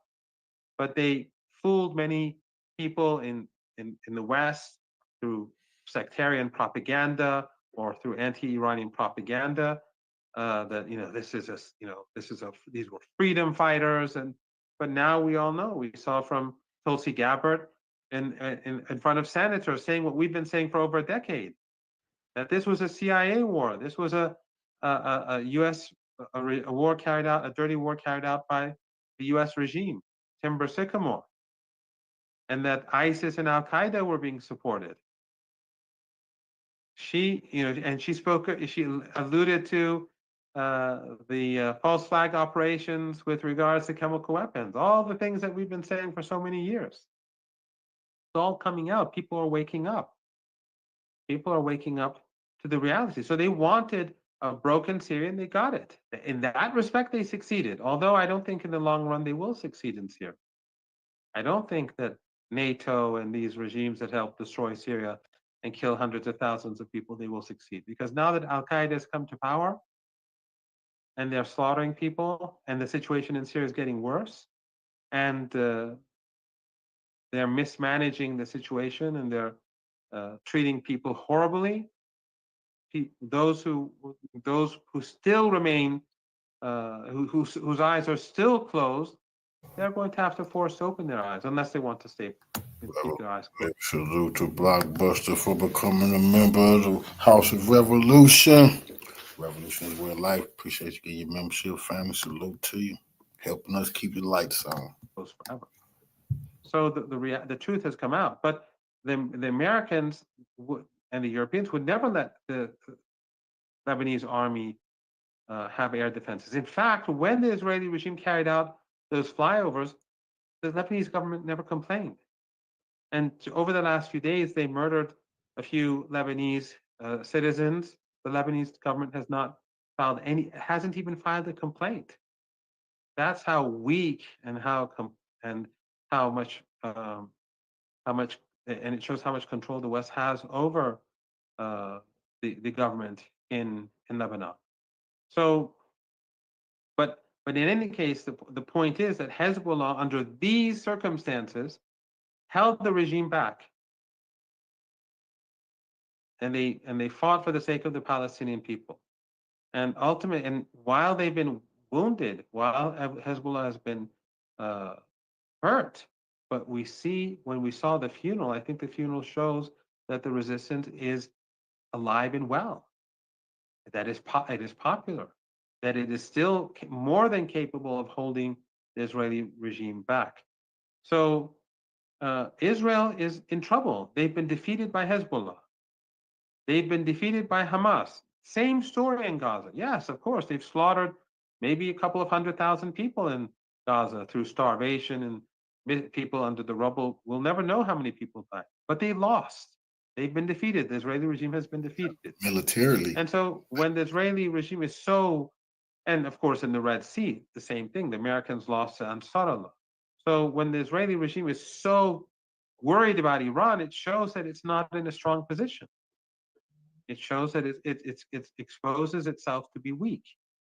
So even though it carried out attacks on Gaza, the West Bank, and Lebanon, the Israeli regime is weak, but Iran will continue to expand its peaceful nuclear program. Iran is a threshold state, a nuclear threshold state. Iran's nuclear program cannot be destroyed. It is very well protected. and Iran's air defenses will deal with any enemy. But most importantly, Iran knows that the best defense is a very good offense. And Iran has invested a lot in its drone and missile technology. Ask the Russians. Ask the Russians. So I think the United States and the Israelis know where things stand. That doesn't mean that if there's an attack on Iran, it wouldn't hurt. But the punishment that the Iranians can deal out, especially with regard to the, all the oil and gas installations and the infrastructure that we have in this region, there is a balance of terror. The United States knows that it cannot win a war against it. So again, I think that the Americans recognize this. I think it's very clear that the Israelis don't have the upper hand against Iran. I think it's very clear that Iran is honest that it does not want to develop a nuclear weapon. But I think it's also quite clear that the United States is full of sinister people and the political establishment and somewhat insane people in the political establishment that are bought off by the Zionist lobby. When you cannot get information about Epstein under Biden or Trump, I think that says more than enough about the state of affairs in Washington. So there's always the possibility of war breaking out, but if it does, Israel and the West, and Israel or the West, they will not have the upper hand. Yeah, and there is a call in Israel to call up, I believe, 400,000 reservists for this possible resumption of the war, or more aptly named genocide, in Gaza. However, even in Gaza alone, Professor Morandi, Israel, it is violating this so-called ceasefire at every turn. But at the same time, it seems like there's a lot of pressure, not only on Israel, but also the Trump administration, to avoid a resumption of this conflict. Because the last time that this happened, we remember, and you were just stating, Professor Morandi, it turned into a regional war. So your thoughts about Israel's chances of going all out again on this genocide before we move on? Well, they've already lost. They've done this once before, and have no doubt that Hamas and the Palestinian Islamic Jihad and the others, they are rebuilding their tunnels. They are preparing themselves for the next phase, and they're recruiting new members. And have no doubt that Iran is going to provide them with whatever assistance they can. And the same is true in Lebanon. I have no doubt that Hezbollah is preparing itself for any Israeli aggression, and have no doubt that Yemen is preparing itself. Its advanced technology will be more advanced. Its missiles will increase in number. They will be more prepared than ever before, and they'll be learning from the past war. And of course, Iran is doing the same. The same is true in Iraq. And the West is not doing so well in Syria. Syria has become, I think, a black hole for Erdogan. And also Netanyahu, even though he's stolen key territories in Syria amid Jolani's silence, Al-Qaeda apparently beheadings and mass murder and car bombings and slaughtering people they only do it for the enemies of Israel. For Israel, they can just move into the country, nothing happens. But while Jolani and Erdogan and Al-Qaeda and ISIS allow the Israelis to take key areas in Syria, the most sensitive areas, and over 30% of the country's water reserves, and the mountain range that gives it strategic control over the surrounding areas, Israel is also overextended. Those forces in Syria will not be able to be a part of any campaign in Lebanon or in Gaza or the West Bank. So the resistance is preparing itself for the next phase. And the next phase will not go well for the Israeli regime. It will be worse, I think, because the world has turned against Israel. I mean, even in the United States and Europe, I think, you can say things have changed fundamentally. Although, because of propaganda, because of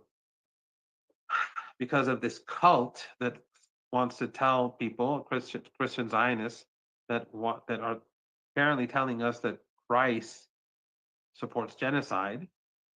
I don't know, how anyone could have such a ridiculous belief. I think that such people are enemies of Christ, but wittingly or unwittingly, because they give religion and a bad name. Christ would be the uh, an extraordinary supporter of the abused and the disenfranchised, and those whose rights have been trampled upon, and those who've been ethnically cleansed, not the colonizers. But anyway, but if a war starts again, I think the world will be much more angry than last time around, because we had almost a year and a half of genocide, and the world was just sick and tired of it. And now that it stopped, if it starts again, I think it will be different next time around. But I also think the point you made is significant, in that Trump forced Israel to stop. And it's not because Israel is like Ukraine. No, Israel is something very different than Ukraine for the West. But the power of the Zionist lobby in the United States is just a different level altogether. It's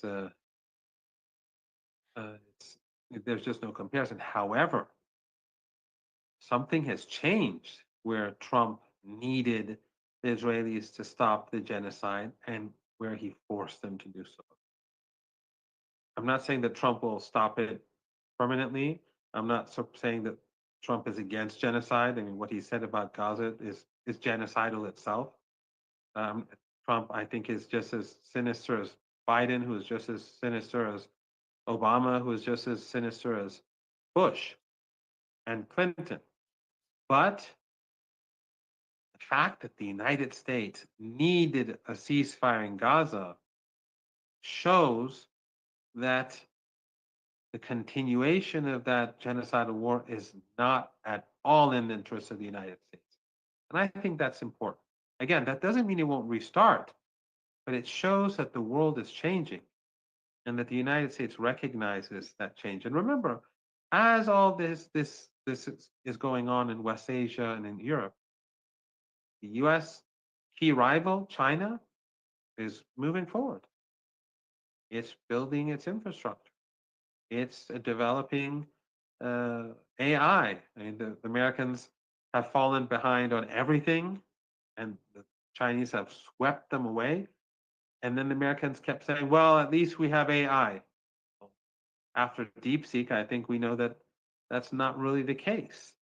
So they can continue with genocide in Gaza and tensions in Europe, but it's only going to make things worse for themselves. Yeah, Professor Marandi, let's talk about, there are reports of course, Russia-U.S. talks on Iran, or brokering, or should I say the Russia brokering Iran-U.S. talks around Iran's nuclear program. There's also reports, Reuters reported that Russia's quote-unquote missile men, this is how I believe a lot of unnamed U.S. officials and Israelis as well are communicating during the April attacks that were carried out, these strikes by Iran, that in the period before, there were Russian advisors and analysts and missile experts in Iran. Let's talk about the Iranian-Russian relationship, because on the one hand, there may be some concern about how Russia may be navigating its own peace talks, and whether this means that Iran might be more isolated. And on the other hand, there are doubters who are worried about Iran's own posture, diplomatic posture toward the United States under the Trump era, and maybe both of them falling into a kind of trap. So what's your take on the state of Iran and Russia's relationship, given and the relationship maybe toward the larger multipolar world, given that the Trump administration is taking a quite notable different approach to all of these questions, whether we're talking about Iran, Russia, and of course their biggest economic friend, China. Well, in the West, they kept saying how weak the Russians were, and during the war in Ukraine, and how the Russians are being defeated. We heard that for almost 3 years, and they kept saying, well, they need Iranian missiles, they need Iranian drones, and that was a sign of Russian weakness. Which, the Russians, obviously, the Iranians and the Russians cooperated, but the Russians were still going to win the war, right, regardless of Iranian assistance or not. And now there's talking about Russian advisors. They want to say that they're saying that Iran is not able to defend itself. Iran's missile defense capabilities is indigenous. And it's until just recently, they were saying that the Iranians were sending their missiles and drones to Russia. So they can't have it both ways. Iran's missile capabilities are very sophisticated, probably among the top 4 in the world, after probably among the top 4 in certain fields, not in all fields. Iran also has a significant air defense capability that's indigenous as well. They have S-300s, but they have their own capabilities, which are being produced and expand, and they exist. These capabilities exist across the country, and most of the Israeli missiles that were downed were actually downed by Iranian missile defense systems. So the Iranians are more than capable of defending themselves, and more than capable of devastating the Israeli regime or the United States or whoever attacks the country. However, Iranian-Russian relations are very good. They're excellent, and there's military cooperation that goes both ways. There is economic cooperation that is growing. The North-South transport corridor is being developed, and it will be key in the future. It will be very important in the future for global trade. And the two countries have a lot of cooperation politically. And the Russians, they may speak with Americans about many issues, including Iran, but decisions about Iran are made in Tehran. And I am very confident that the Russians recognize that, and that the Russians also recognize that, as well as the Iranians, both recognize that the United States is not trustworthy. I don't see any reason why Iran would take any eggs out of the Russian basket or the Chinese basket and put it in the American basket, because Iran doesn't trust the West. And I don't think that's any different in Moscow either. If Iran has a breakthrough at some point with regards to relations with Europe or the United States, they could put in new eggs in those baskets.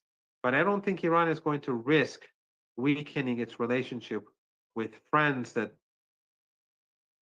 didn't sanction Iran, that cooperated with Iran during the most brutal, during the period when the United States was behaving as ruthless as possible towards the country. I don't think Iran is going to either tilt away from them, nor is Iran going to risk putting anything in the US basket which could cause disruption at home. I think the same logic applies to Russia. If the United States wants to improve ties with Russia, I don't think the Russians will trust Trump and give up their relationship with Iran or China simply because they want to have better relations with the United States. That would be very dangerous, and I think that President Putin recognizes that. The United States by the way, I think it's not going to, having peace with Russia, ending the war in Ukraine is not going to happen overnight. There are many issues: European security, Russian assets, the borders. Ending this war is not going to be easy, and the divisions between Europe and Trump, of course, are probably going to make it a bit more difficult. So I don't think this is going to happen overnight. But even if there is rapprochement between the United States and Russia, full rapprochement, I think it will take many, many years before the Russians begin to trust the United States. And I think the same is true with Iran. The United States has damaged itself immensely. And actually, Danny, I think that what Trump did to Zelensky, even though I have no sympathy for Zelensky at all, but what he did to Zelensky has weakened the United States. Because imagine a world leader who looks at that. Who would want to sit with Trump? Who would want to risk being insulted and humiliated by Trump? I think a lot of leaders would think twice about cooperating with the United States on different issues. They try to keep a distance in certain areas, and they would probably tilt away from the United States increasingly as a result of this sort of behavior. So even though Zelensky deserved it, and he destroyed Ukraine for the sake of the Americans, and now the Americans have thrown him in the trash can after a change in government.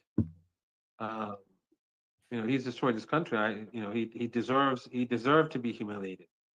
But Trump, by behaving like this, I think he is going to he further isolates the United States. So in any case, I think the relationship between Iran and Russia is quite strong.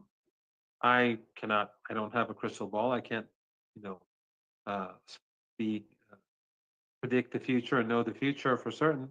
But I think that both Iran and Russia would be very cautious about dealings with the United States. And I don't think that they are going to make themselves vulnerable to the United States. And because of, by giving concessions that have to do with their friends. Yeah, what's so interesting about this, Professor Morandi, is that on the one hand, Donald Trump is calling himself a peacemaker, and on the other, despite getting closer to Russia or attempting to in order to facilitate these talks, it seems like in every other instance, even with Israel, the reports are now that Israel is in panic because the Trump administration is holding secret talks with Hamas. There is a kind of decorum and behavior of Donald Trump and his policies of tariffs and all of this that actually do serve the opposite effect of the United States becoming more powerful. A lot of people criticize the so-called rules-based international order as imperialistic and about U.S. expansionism and dominance, and for sure it is. But one of the problems with attempting to break all of that while maintaining superpower status, it seems, is that it requires pushing away even your so-called closest allies. I mean, Zelensky, throw him in the trash. Europe, try to throw them in the trash. Anyone who gets in your way, throw them in the trash. But that could backfire dramatically. And I think Israel, I'm curious on your thoughts about this. Israel is worried about this because on the one hand, of course, Israel wants to see Iran isolated. It wants to see its so-called adversaries isolated. Hell, it probably wants to see Russia isolated and China more isolated because it doesn't trust them to be pro-Israel to any certain extent enough. But when it comes to all these other allies, well, what Trump is doing could very well be disastrous. And if you just read Israeli media, Professor Ryan, I don't know if you have been recently, there is a lot of concerns about Trump's initial behavior and his initial policies coming out of the gate, boomeranging on Israel. And I think we see through this negotiation that they're doing about resume the war, don't resume the war, that they're a bit on their toes as well. Your thoughts? Well, the Israeli regime, I think, is a dying regime, and its behavior is reflective of a dying regime. They're becoming more extreme. and more destructive. And also, I think that some of their fears about Trump reflect that recognition that they are not in a good position at all. Netanyahu has been key to the destruction of the regime. He's destroyed its image across the world. And of course, he's failed on the battlefield. The only place where he had success was in Syria in his coordination with Erdogan and Biden. But I don't think that's, as I said, I don't think that's going to end well for Erdogan or Qatar or the United States or Netanyahu, but that's a different story. But so he has done enormous damage to the regime. Why? Because like Zelensky, he's pursuing his own interests. I think Zelensky has been pursuing his own interests during this period of time.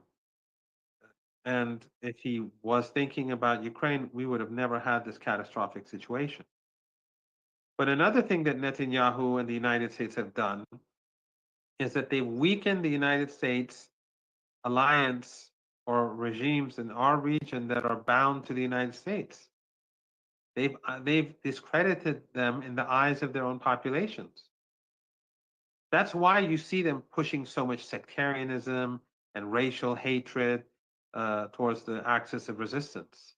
That's why all these Arab media funded by oil and gas from across the Persian Gulf and beyond, they're attacking the resistance day and night because they are discredited. They do nothing for the Palestinian people. None of them have done anything. And people know it. So they've all been weakened as a result of the last year and a half. And when Trump goes and says, okay, we're going to expel the Palestinians from Gaza, it only weakens them further. The only reason why the Arab League had this gathering and spoke about rebuilding Gaza was because of their own people, because they're afraid that people will see them as conspiring against the people of Gaza and Palestine further than before, more than before.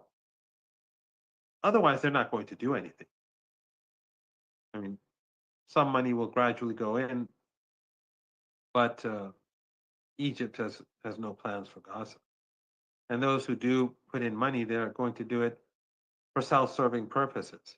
Remember, even Qatar, Al Jazeera, it supported the genocide in Yemen when the Saudis attacked Yemen.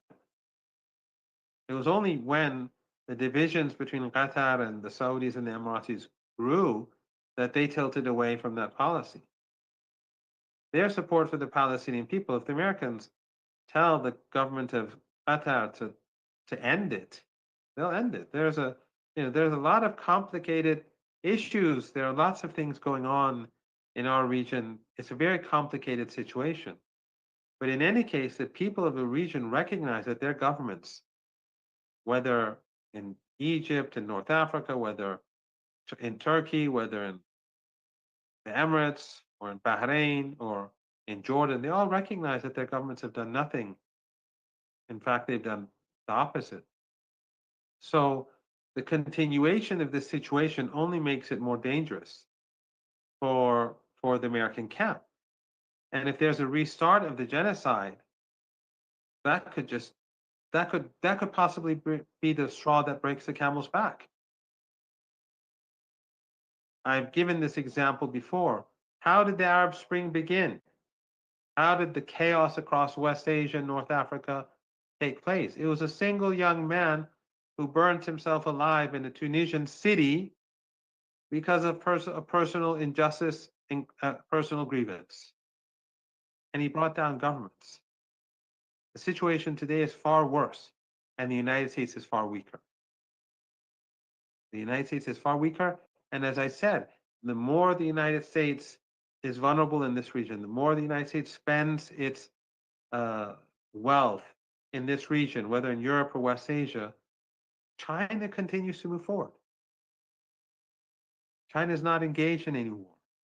China is not engaged in opening up military bases across the world. It's engaged in developing.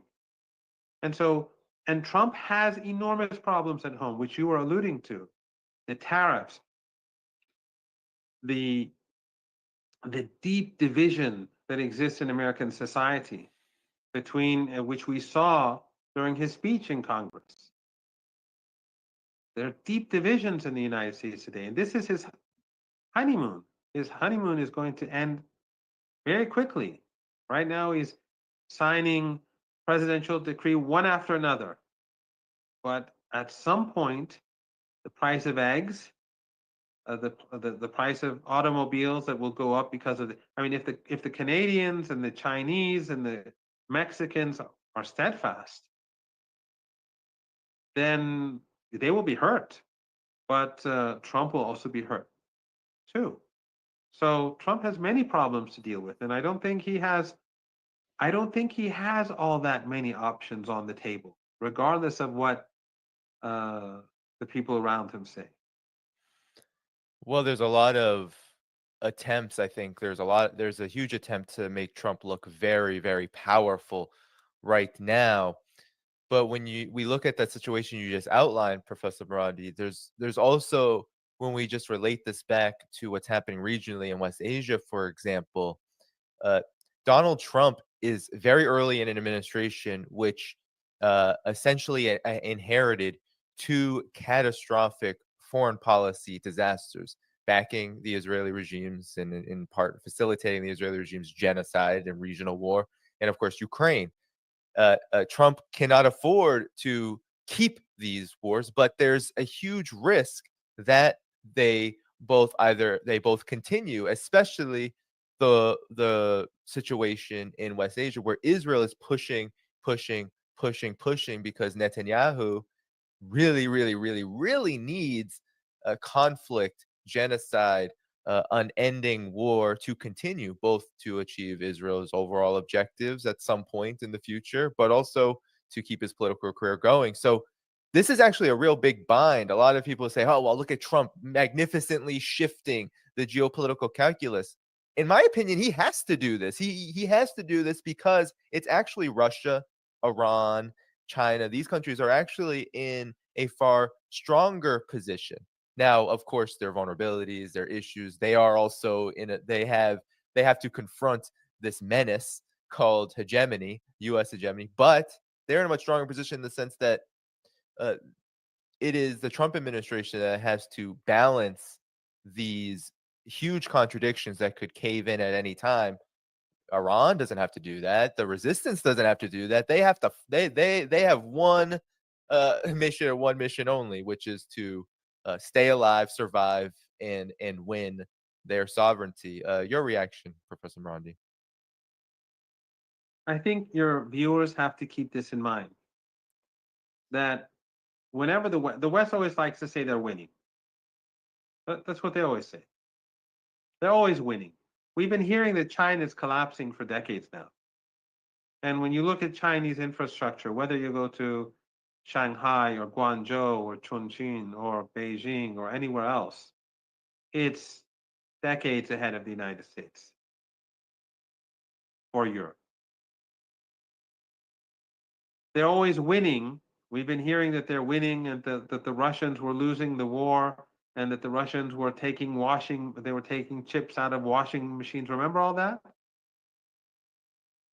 And every time there would be some advances by the Ukrainians somewhere on the war front, they would exaggerate that. But it was clear that the Russians were going to win. It was clear from the beginning, for us at least. The same is true in West Asia. They can say that Israel is winning. They can say that Trump is very powerful, but they're losing. They're very vulnerable. The Israeli regime is despised across the world. Regimes affiliated to the United States have to confront their own populations, and their populations do not accept what is going on. At the same time, the forces that are behind these regimes are weakening, and that's the West. And now we see the divisions in the West itself. The West, Trump is not in a strong position. Trump, the very fact that the United States is ending the war in Ukraine, which is, by the way, a smart move. Trump is doing the right thing. Now, morality aside, but the reason he's doing that is, well, partially because he has very thin skin, and that's one part of it. But part of it is because this is not sustainable. This is not the United States of the 1990s, the hyperpower. This is not the United States that took Iraq and Afghanistan and thought that it's going to change the fate of the region and the world. This is a different world. The United States is a diminished power. It's still very powerful, but it is definitely not what it used to be. And it will continue to be that way because the United States continues to spend on war. It continues to destroy its image through genocide and Holocaust. And it continues to pay for hundreds of military bases across the world. And its economic model at home has failed. So they can say, they can speak about being powerful, but they're not powerful. And the more they push against Iran, the weaker they are against Russia and China. The more they push against Russia, so the same is true. The weaker they are against Iran and China, and the same and it's not just these three countries anymore. There are hosts of countries that are or entities that are linked to these countries. And now across the world, people are not sympathetic to the United States. As I said, the United States is seen as genocidal. Brand America, brand Europe has been damaged in a way in which you cannot calculate. And the scenes in the White House, although, as I said, Zelensky deserved it, how many presidents would like to be sitting there in the White House risking some sort of verbal abuse by the president of the United States? A person who's constantly lying and, when he shakes hands, he pulls the arm of the other person to show his power. It's good for his base at home, but it weakens the United States. So, but it's not just Trump. I mean, it is Obama and Biden and the previous regimes in Washington that created Trump. He is the product of what the political regime in the United States has brought about for Americans and for the world. But in any case, I think it's very clear that the United States is weaker today. And you saw the Chinese, I think, foreign ministry statement today. Very tough. Remember, the maximum pressure sanctions against Iran, they were never removed for him to reinstate them. When Biden came, he kept all of those sanctions and kept adding new sanctions. Trump cannot do much more than Biden, if anything. The same is true with China. Trump and then Biden, they've already sanctioned China. This is not 8 years ago. The world has changed. China now is less vulnerable to the United States. Iran is less vulnerable to the United States. Russia is less vulnerable to the United States. So again, they don't have all that many options on the table. And as Trump likes to call it, he doesn't have all that many cards to play with. He can pretend that he does, but he's inherited the same United States that Biden was leading. There's no secret card up his sleeve that didn't exist before. And so I think that while we may have trouble ahead, we will definitely have trouble ahead. I think it's quite possible that intentions will increase. It's quite possible that there will be major conflict, maybe war. But I don't think that the United States will succeed in our region. And I think that the Israeli regime is heading for further failure. Yeah, yes, indeed. And maybe final comments here, Professor Morandi. I see this as really both Israel and the US's last gasp. And all of what you brought up is that there is a huge breach in trust. I mean, Israel could never be trusted because Israel doesn't engage in any kind of even faux diplomacy. It just uh, wants war, more war, expansionism. And of course, given its colonial status, that is a huge blemish, as you've mentioned so many times in the past, a huge eyesore for the entire Western world. And the United States, too, though, it is dealing with, at all fronts, it appears, especially on the West Asia front, it is dealing with the last vestiges of its influence. Israel is really all it seems to have left.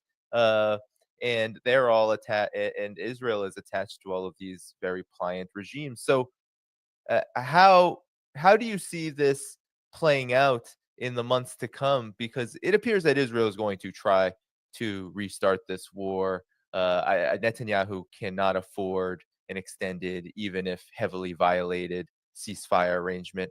Uh, Given this, is this the beginning of the end of U.S. influence itself in West Asia? And how do you see Trump handling that? Because on the one hand, he calls himself a peacemaker. On the other hand, he has hundreds of thousands of APAC dollars uh, in his back pocket.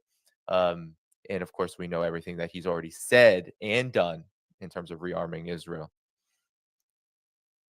He's no peacemaker, just as Obama was no peacemaker. Obama received the Nobel Peace Prize, but the Nobel Peace Prize is worthless and it is controlled by Western elites in the first place.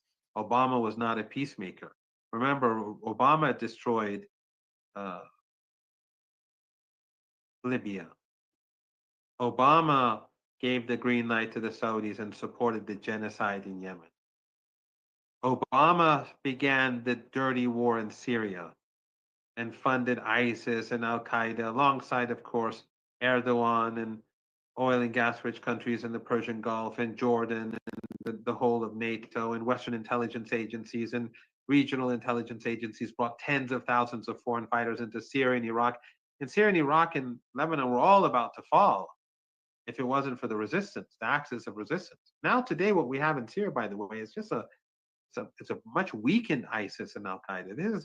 It's like comparing the cancer of the previous decade. It's the previous decade, it was a cancer. Now it's just like coronavirus. It will not, it will not succeed. And I think it's, again, I think it's actually in the long run, it vindicates, it has already vindicated Iran and Hezbollah and the resistance. For those who want to, for those who are willing to open their eyes. But I have no doubt that the United States influence in our region will continue to decline. The more foolish Trump behaves, the quicker the decline. It could be very deadly. It could be very destructive, just like the war in Ukraine was deadly and destructive. But this is not a situation that the West can sustain. Their attempt to impose ethno-supremacism, their attempt to impose a chosen people, and their attempt to treat the people of the region as subhuman. NATO attempts to treat the people of our region as subhuman will fail. And it has already destroyed the West. The West has always been the most hypocritical empire. And ordinary people in the West are just as much victims as anyone else. And I'm talking about the elites and the regimes. They've always been the ugliest of, their empires have been the ugliest of empires, but especially in recent decades, because they've always pretended, they've preached human rights and human dignity and freedom of speech, but and pretended that they're superior to the rest of us, but they've exposed themselves to be the most inferior in Gaza and in Lebanon and in Syria and in Yemen and in the West Bank. They've demolished themselves. They've destroyed this empire. And I think this will just simply continue in the days, weeks, months, and years ahead. Again, this is a slow process, but I think it is inevitable. The West will have to withdraw from this region, and it's to the benefit of the West. If they put aside racism, if they put aside racial hierarchy and supremacism, and treated the people of this region, West Asia, North Africa, with as human beings, the relationship would thrive.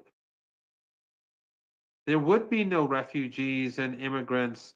It would decrease, and trade would boom. But they can't seem to understand that, or they can't seem to have it that way. But this will be imposed upon them, just like apartheid in South Africa failed. There will be no master race in Palestine. That will fail. Yeah, indeed. And you see it in the contradictions of Trump already. On the one hand, he says free speech is back, baby, and then he says that all protesters who support Palestine on college campuses will be arrested, and those who are not U.S. citizens will be deported. And then you have him also talking about how he is going to come in as a peacemaker and how he's going to do all of these deals. And then he accelerates Israel's weapons transfers, and also has said that he doesn't care if Israel goes back into fighting, that if that happens, well, he tried. And it seems like that's kind of a play here, because you said that the U.S. poses as kind of this benevolent actor and it suppresses history. But it does appear that the more that the United States, even Trump, talks about, oh, well, we need to pull out of this war. We need to pull out of West Asia. We don't belong in Syria. We don't belong in West Asia. We should talk to Iran. There's always, how can anyone trust that when there's always these other moves, from arm transfers to Israel, give him a green light for displacement, and also maximum pressure sanctions? Right? We go on and on and on. But how can anyone trust the United States at this point as an actor when it says one thing, and as China always says, it says one thing and does another? Yes, and also you saw that the Arab League, which is really a joke, when it put forward a plan to rebuild Gaza, the Americans said we don't accept it. It just shows, the complete lack of any morality in the United States and the West. They're utterly immoral, and that is going to hurt them. Morality aside, and this is not going to good. This is not going to end well. Again, brand America, brand EU, all that is diminished. People, and people, a lot. Iran has so many fans across the world now, even though for over 40 years Iran was very successfully demonized, Again, USAID, NED, and all these other organizations, which, by the way, that funding will continue. I have no doubt that that money will find its way back, into all those organizations, except for the enemies of Trump. They will continue to go down this road, and they will try to create hatred and try to bring about regime change, and that will continue. But the United States is becoming less capable. They have succeeded in the past of demonizing Iran, but now you see people from across the world. They're saying, why isn't Iran carrying out True Promise 3? Now they're looking to Iran and the axis of resistance to support the Palestinians, because they know that the West wants to destroy the Palestinian people. So despite all those billions of dollars, God knows how many hundreds of billions of dollars they spent to demonize Iran throughout all these decades, now that through their own stupidity and their own brutal behavior and their own genocidal actions, they've destroyed that. And I just see this as another sign that the fact that they want to arrest students, or the fact that reporters, journalists who are pro-Palestinian are being arrested in Europe and in the UK. All of that is being seen by the international community. The same people who are watching the genocide take place in Gaza, they're watching the events in the United States and Europe. And all of this combined with the trillions of dollars wasted in Ukraine and the trillions of dollars wasted elsewhere for wars and military bases, all of these combined are going to lead to the end of this empire. It may be very brutal, it may be very bloody, it may take some time, but I think it is inevitable. Yeah, yeah, and I think, and it seems like the way that this is going to happen, or at least the trajectory, is isolation first, and that is something that Trump appears to. I mean, Israel, as its foremost ally, quote unquote ally in West Asia, as the colony, is not interested in any of this. But Trump is, and the United States seems to be interested in ending its isolation on the one hand, but the Trump administration's approach has been so far to exert a kind of tough punishment for anybody that gets in the United States' way, including, as you said, brand Europe, which is very much on the decline. Your last words now, as we close up here, on the state of the situation in West Asia and what people should be taking note of as this region maybe takes a back seat in the headlines to what's going on in Ukraine, the talks, and Trump's madness 100 days. Well, there are a number of things. One is that I think actually this whole talk about Panama and Canada and Greenland, all of this is to a degree to hide US weakness. They are tough here, which will come at a price because it antagonizes people in Europe, it antagonizes people in Canada, it antagonizes people in Latin America. But they look tough, but I think it is to hide the retreat, especially the retreat in Ukraine, because the Americans, as I said earlier, they've lost the war. So these expressions of strength, I think, are in reality are to hide weakness in the empire more than many may think. In our region, we all have to keep in mind that the United States is the guarantor for the ceasefire in Gaza. Yet the United States is saying the Gazans must leave. And then they've also allowed the Israeli regime to carry out a starvation siege again and to constantly violate the ceasefire.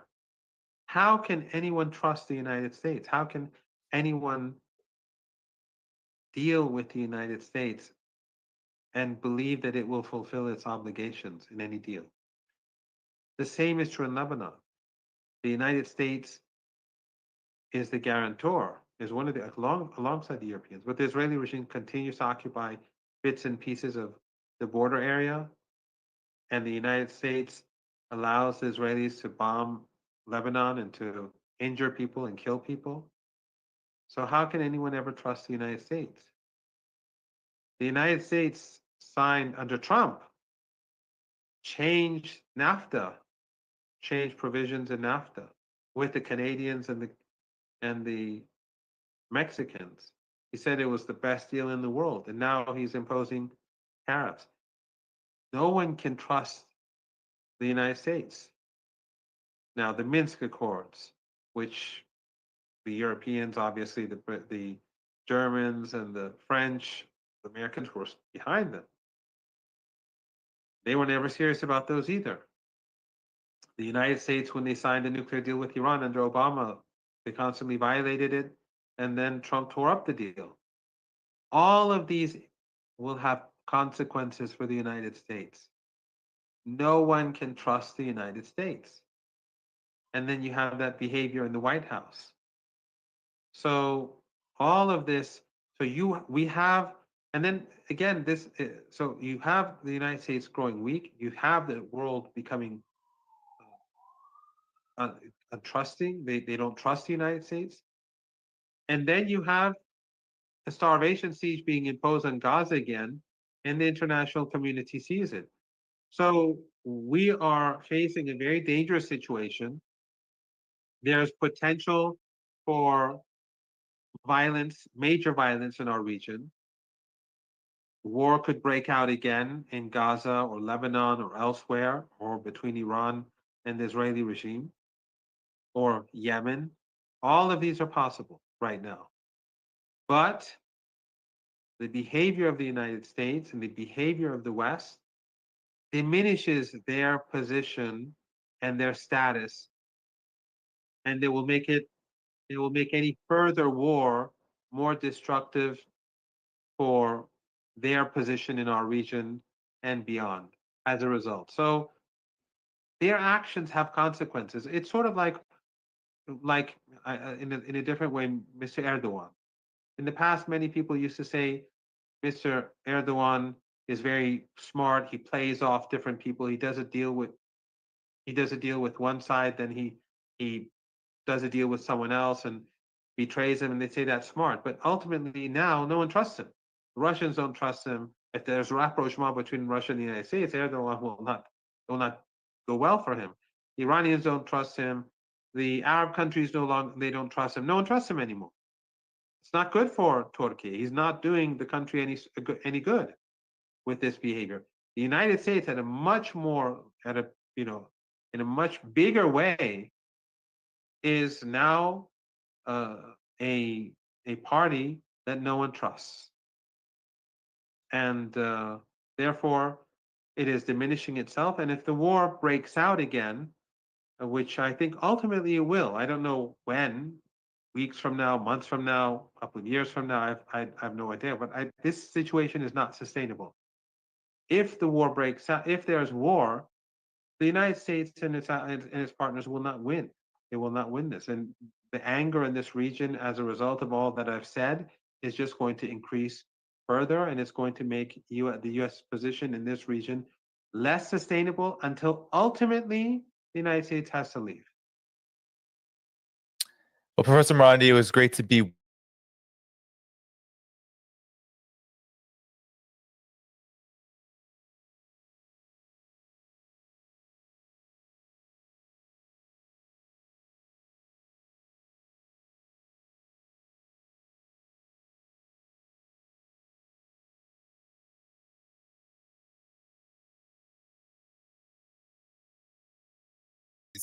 Let's go ahead and get right into today's video. So am I the only one that feels like SpaceX is a front or a cover for something else going on in the skies? What I'm saying is that every time somebody sees something that's very bizarre in the skies that they have not seen before, the first thing we will be told is that it's SpaceX. A SpaceX rocket had exploded. Years ago, people would see and record things like this, they would freak out, and then they would be told it's just SpaceX.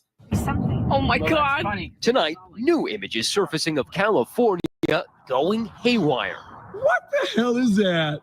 That mysterious contrail liftoff of SpaceX's Falcon 9 rocket sailing smoothly into the Friday night sky. Wow, what is that? A sight so mesmerizing that some motorists couldn't keep their eyes out of the sky and on the road. Not paying attention. And even after those 3 cars crashed, the narrator in this video barely skips a beat. He just keeps talking about that shape in the sky. Wow, what is that? The rocket's unusual whale-shaped contrail feeding a frenzy. If you're wondering, that bright thing in the sky was a missile launch. And so many were wondering. No, dude, what is that? So many didn't get the message that the hashtag aliens trended on Twitter. Calls flooded TV stations with UFO sightings.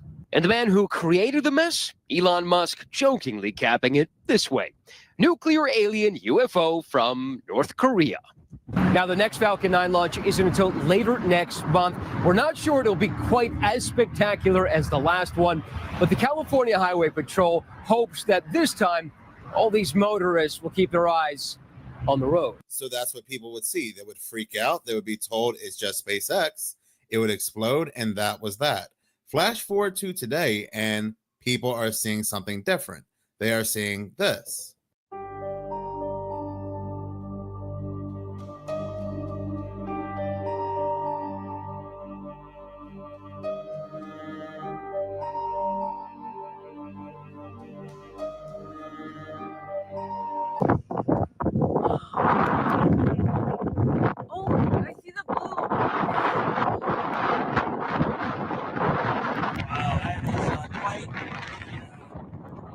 You guys get back to the cockpit.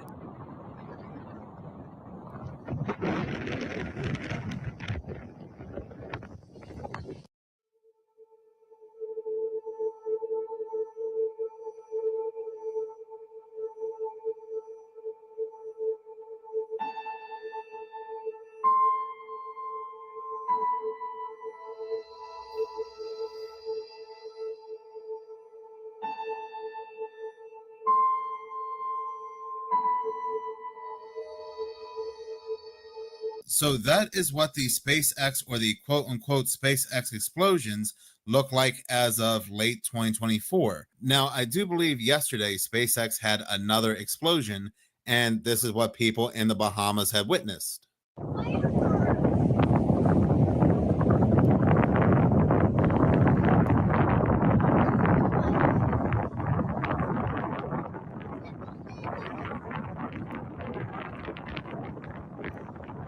So my thing is, where are the recordings of the SpaceX debris looking exactly like this back in 2023, 2022, 2021, even 7 years ago? There are none.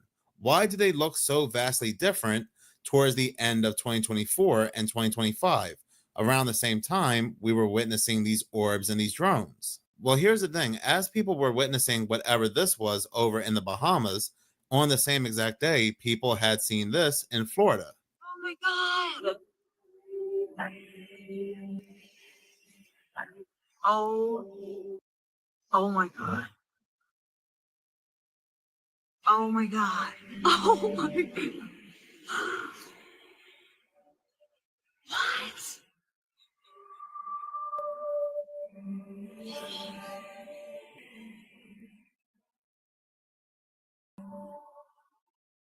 Oh my God.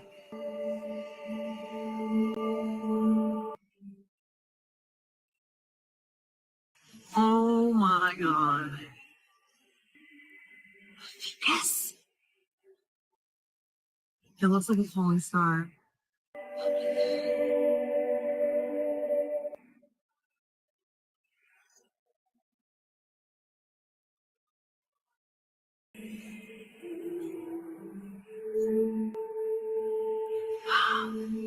For me, that's going west to east, it looks like. Oh my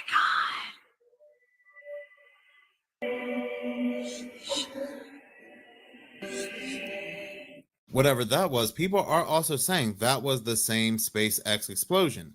As you saw in the video, there are also these things flashing around it. This video comes from the paranormal chick on TikTok, and she shows an alternate angle of what was captured in Florida. You can even see in the comment sections of this video that people are saying SpaceX had an aircraft blow up in California over the skies, and this looks nothing like that.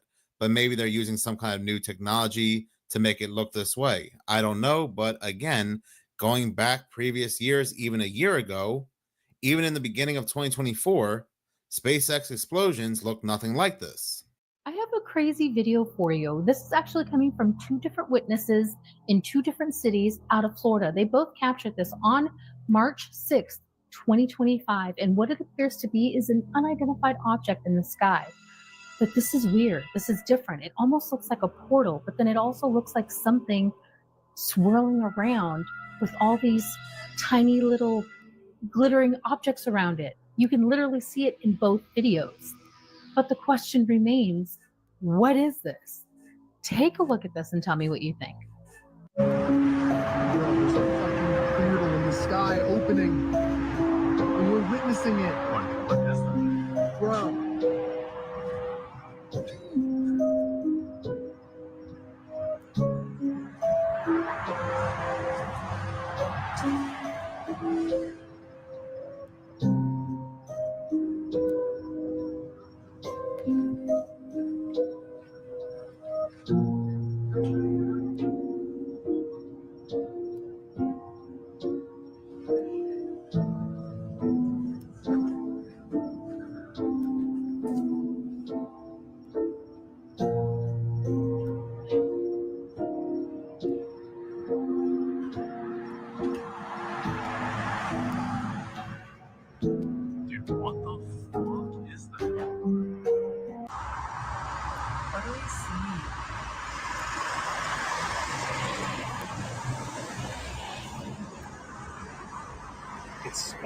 There's stars And there's and another like, light around it. yeah, it's sparkling all around it.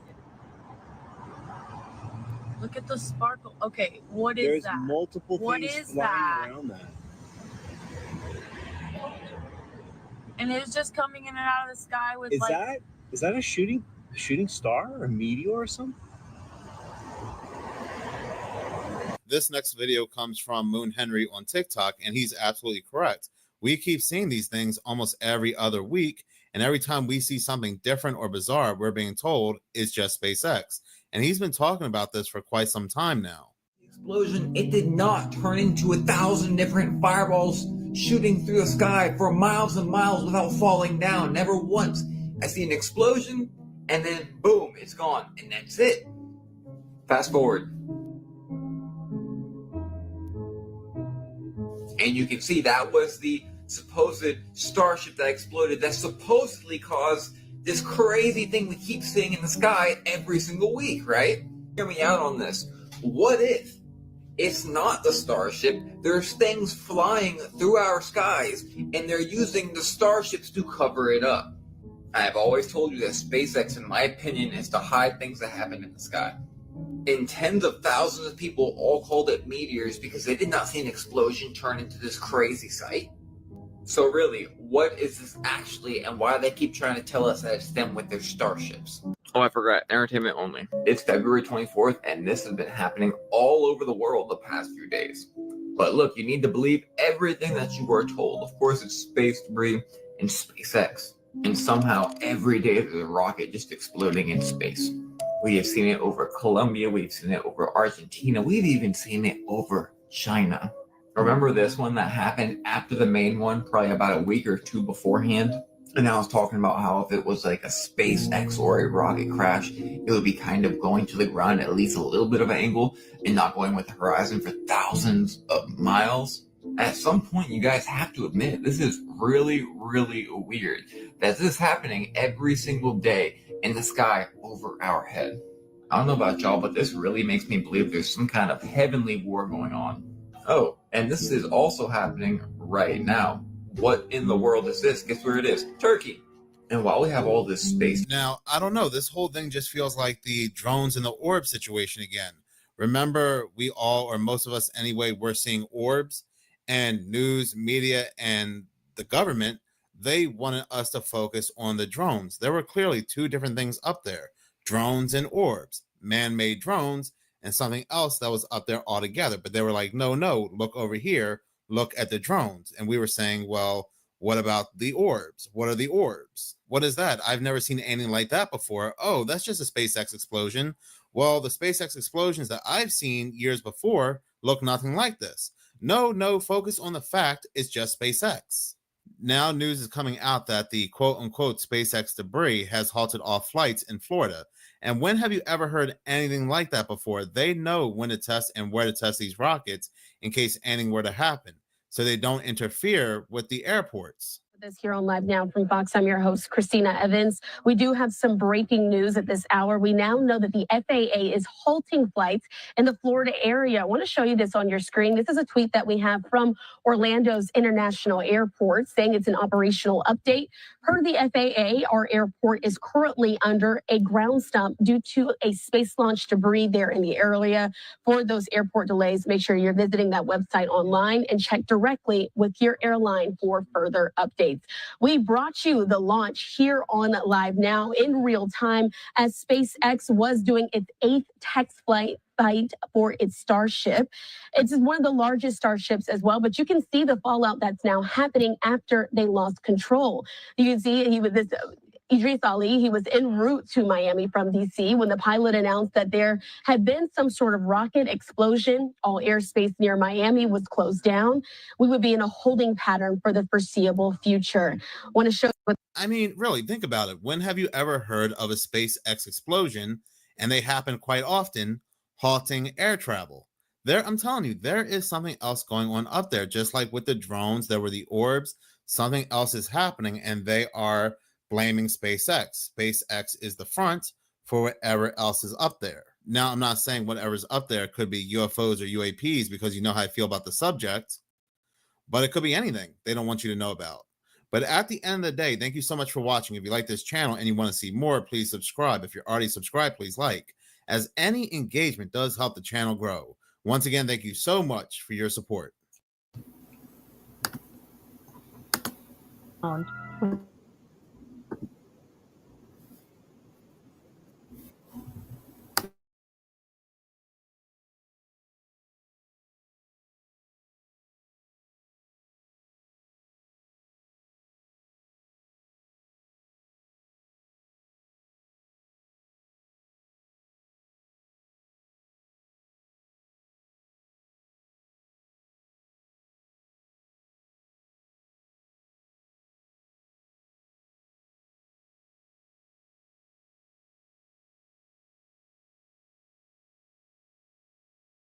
Epstein files? Where are the UFO files? Where are all the files?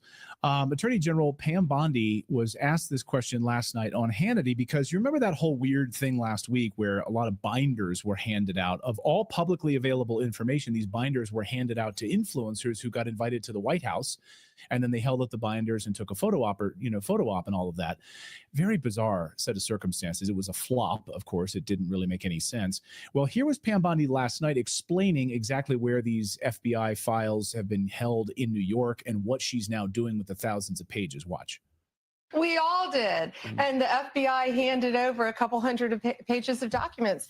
But, you know, Sean, I gave them a deadline of Friday at 8 a.m. to get us everything. And a source had told me where the documents were being kept. Southern District of New York, shock. So we got them all by, hopefully all of them, Friday at 8 a.m., thousands of pages of documents. I have the FBI going through them, and Cash is also, now that we have Cash here, it's a game changer, of course, and Cash is going to, Director Patel is going to get us a detailed report as to why the FBI withheld all of those documents. Okay. So, okay, lots of questions here. Let's ask Kyle Seraphin, former FBI whistleblower, head of the host of the Kyle Seraphin Show, joins us today from Texas. And I know, Kyle, you've been pretty, I don't say upset, but kind of confused as well. And watching all of this unfold, she says a source tells her that these are being held in New York. First of all, just what do you make of that piece of it? And we'll dive a little bit deeper here. Yeah, the language is really concerning. You have sources in an agency that works for you. How does that work out exactly? Like, they work for you. They're an indirect report. I mean, I understand that people don't understand what it is that we're talking about when we deal with the FBI and what the DOJ is, but the DOJ, the Department of Justice, is the cabinet level department, right? And one of the sub agencies is called the FBI. So everybody in the FBI theoretically rolls up to the head of the DOJ, which is the Attorney General. We also just heard her say, you know, we asked where the files were, and they said that they were at the Southern District of New York. And then she rolls her eyes like, of course. The Southern District of New York works for the Attorney General. What are we talking about here? Like, did they walk in there? And this is what I'm worried about. I'm worried about that people got into this fight and they didn't realize what they were getting into. And I'm seeing some signs of that at the FBI as well. I've been screaming this from my little platform that I've got. We're talking about the first battle in a serious war. And the war is the same way that we took, let's say, Afghanistan. You don't have to agree with why we did it, but the mechanism by which you take a country, you land a landing force of some kind. You have to gather and make a foothold so that you can operate out of that base. And then you charge forward and seize ground. You do it as quickly as possible. And then you got to hold it. Okay. What we're seeing is like the beach landing. And I used this analogy this morning, the beach landing on the FBI, which is foreign territory. It is a captured, ideologically sort of self-interested, management-run, corrupted cesspool. There's all kinds of problems there. There's all kinds of great agents there too that want to be on your team, but you got to link up with those friendlies. You got to get them in a place where they know that they can actually get information up and they can be elevated into positions of responsibility. And you got to get rid of the rot that is all of this management culture that's terrible. And we're not seeing it. It's just not happening. Like, the roadmap should have been so clear that on day one, in fact, on day -8, 8 days before Kash Patel showed up, we should have had things in play. And part of the reason that they do a transition team is so that when the Attorney General shows up, it's full speed ahead. You start making it your agency. And people have been coming at me on social media saying, well, give her some time. She's only been there 2 weeks. If you didn't walk in with some day 1, day 2, day 3 priorities of who needed to be axed, who needed to be eliminated, and what your game plan was to seize control of a hostile agency, you already failed. So 2 weeks in, if we're not figuring this stuff out, why are you on Sean Hannity? You know, like, what are you doing on Fox News? Right. But we have Right. copious evidence of sabotage inside the FBI. We have this letter from James Dennehy, who now was ousted as the head of that office, saying, hey, this is our big battle. Everyone dig in. So what she's trying to lay out for us is that there have been saboteurs and she's having to work around it. And so what you're saying is, there will always be saboteurs. There has to have been a plan in place for this. There should have been. Because otherwise we've been overpromised and underdelivered. Is that what you're saying? Here's the other thing. Yeah, Natalie. So there's no paper files. I mean, you can have paper files and that's great. I don't know why you want to. This is 2025. If anybody thinks that the FBI is transmitting documents via paper files and they're carrying boxes in to the Southern District of New York to be able to do prosecutions, they've lost their mind. You burn off DVDs like everybody else does. All of the files were held at the FBI's field office in New York, which means they were accessible in Washington, D.C. too. It's a system called Sentinel. That's just how this works. All of the FBI's case files, and it doesn't matter how sensitive they are. They've got a top secret enclave, they've got a secret enclave, and they've got an unclass enclave. So there are 3 levels of computers. I used to have 3 different terminals on my desk with 3 different sets of monitors. Very inefficient, but that's what you got. You can access them from anywhere as long as you have permissions to do so. So there's no reason why the senior members of the FBI couldn't access it from anywhere. You don't have to physically be in New York. The only thing that would physically be there is the actual physical evidence. And why would you be taking that over to Main Justice? There's no real reason, because you're going to have pictures, you're going to have descriptions, you're going to have what the catalog of exactly what was collected, most of which is not going to be in the public sphere and shouldn't be if they're going to do prosecutions. So this is a digital age. There's no trucks full of paperwork. That's nonsense. Like they're snowing us with this visual that's ridiculous. And then it comes back to what you pointed out, the source, right? I learned from a source that they're being held in New York. It doesn't make any sense. Like that, it doesn't pass the smell test. Another thing that doesn't pass the smell test to me was when she said, this is a national security issue. National security. This is a child trafficking operation, pedophile network. From what I know, what national security issues? I mean, we know that Epstein was an FBI informant at one point. Is it ties to Mossad, like a foreign intelligence service, Israel? That's what we've been hearing for a long time. Yeah, I don't have evidence of it directly, and obviously I haven't reviewed any more files than anybody else has publicly because I wasn't on this case. But I hear the same things you do, and it makes sense that there were various different Israeli connections. So whether Epstein and Ghislaine Maxwell were working on behalf of the Israelis or other affiliated, it's very possible that he was working on behalf of more than one, or that, people, once you start getting leveraged at that level and you have that kind of money, I got friends that have a lot of money. When you have 7 and 8 figure net worth, then you start realizing that people who have a lot of money might come talk to you from the intelligence agencies. They do it domestically in the United States. There's an entire group of the FBI that goes out and recruits sources that have a lot of money that travel in certain spheres. If you go internationally, then there's a certain group that will come out called National Resource. They'll come from the CIA. If you start traveling a lot just domestically and you travel in the spheres of, let's say, computers and computer science and computer software, then you might have people coming in from the various different cybersecurity organizations to include CISA or FBI. So yeah, you're going to have, connections. What that means specifically, or how compromised somebody is, or whether or not they're working on behalf of, or whether they've been co-opted into doing this work. That's what the Chinese will do. They'll lean on people. So that's a technique that can be done. And Israel's kind of an interesting animal because although they are an ally of the United States, in many ways, they work as an allied force. They're also kind of a frenemy, if we're being real honest about it. There are aspects of Israel, I want to play real fairly here, that is sort of predatory, and they take things from the United States, and the U.S. kind of tolerates it as and it's not because the U.S. is necessarily controlled by Israel. It's because our interests align enough times that they kind of are like, hey, get out of the cookie jar sometimes. So you'll actually have cases that are counterintelligence against the Israelis at the same time as they'll be working actively as sources, or they'll be working in a military sense on behalf of U.S. interests. So that's kind of a mess to begin with. But yeah, are there national security interests? I thought that was baked into the cake. Like, how do you walk into DOJ? If I know that and you know that, how does she not know that on day one, like I said, or day 8, 8 times before she even shows up? This should have been the discussion that was had prior to actually being nominated, one would think, because I know how these nominations work. You get asked, what's your plan? Who's your team? What's your roadmap look like? What's your battle plan to be able to walk into this agency and make it not weaponized? And if we're being really clear, there are probably like 3 incredibly dangerous parts of the federal government right now. One of them is the IRS because they have the ability to take your money and they have the ability to lock you up if you don't play along. And so they've been weaponized before. And the other one is DOJ, which actually does the prosecution of it. And by extension, the FBI is the teeth in the dog of the DOJ. If there was not a strong plan to come in and make that thing politically neutral, would be the best case scenario, or just neutered altogether and defanged, then this is all for naught. Everything else is, USAID and talking about being able to get rid of government waste. That's all nice. I want government to be small as possible, but I also want the people that can actually come into your door and kill you to be on the right track where they're actually looking at the Constitution and not playing winners and losers in politics, which is what we saw for the last 4 years. So what can they do to regain our trust at this point? We're not going to get an unredacted document dump. Clearly. Sure.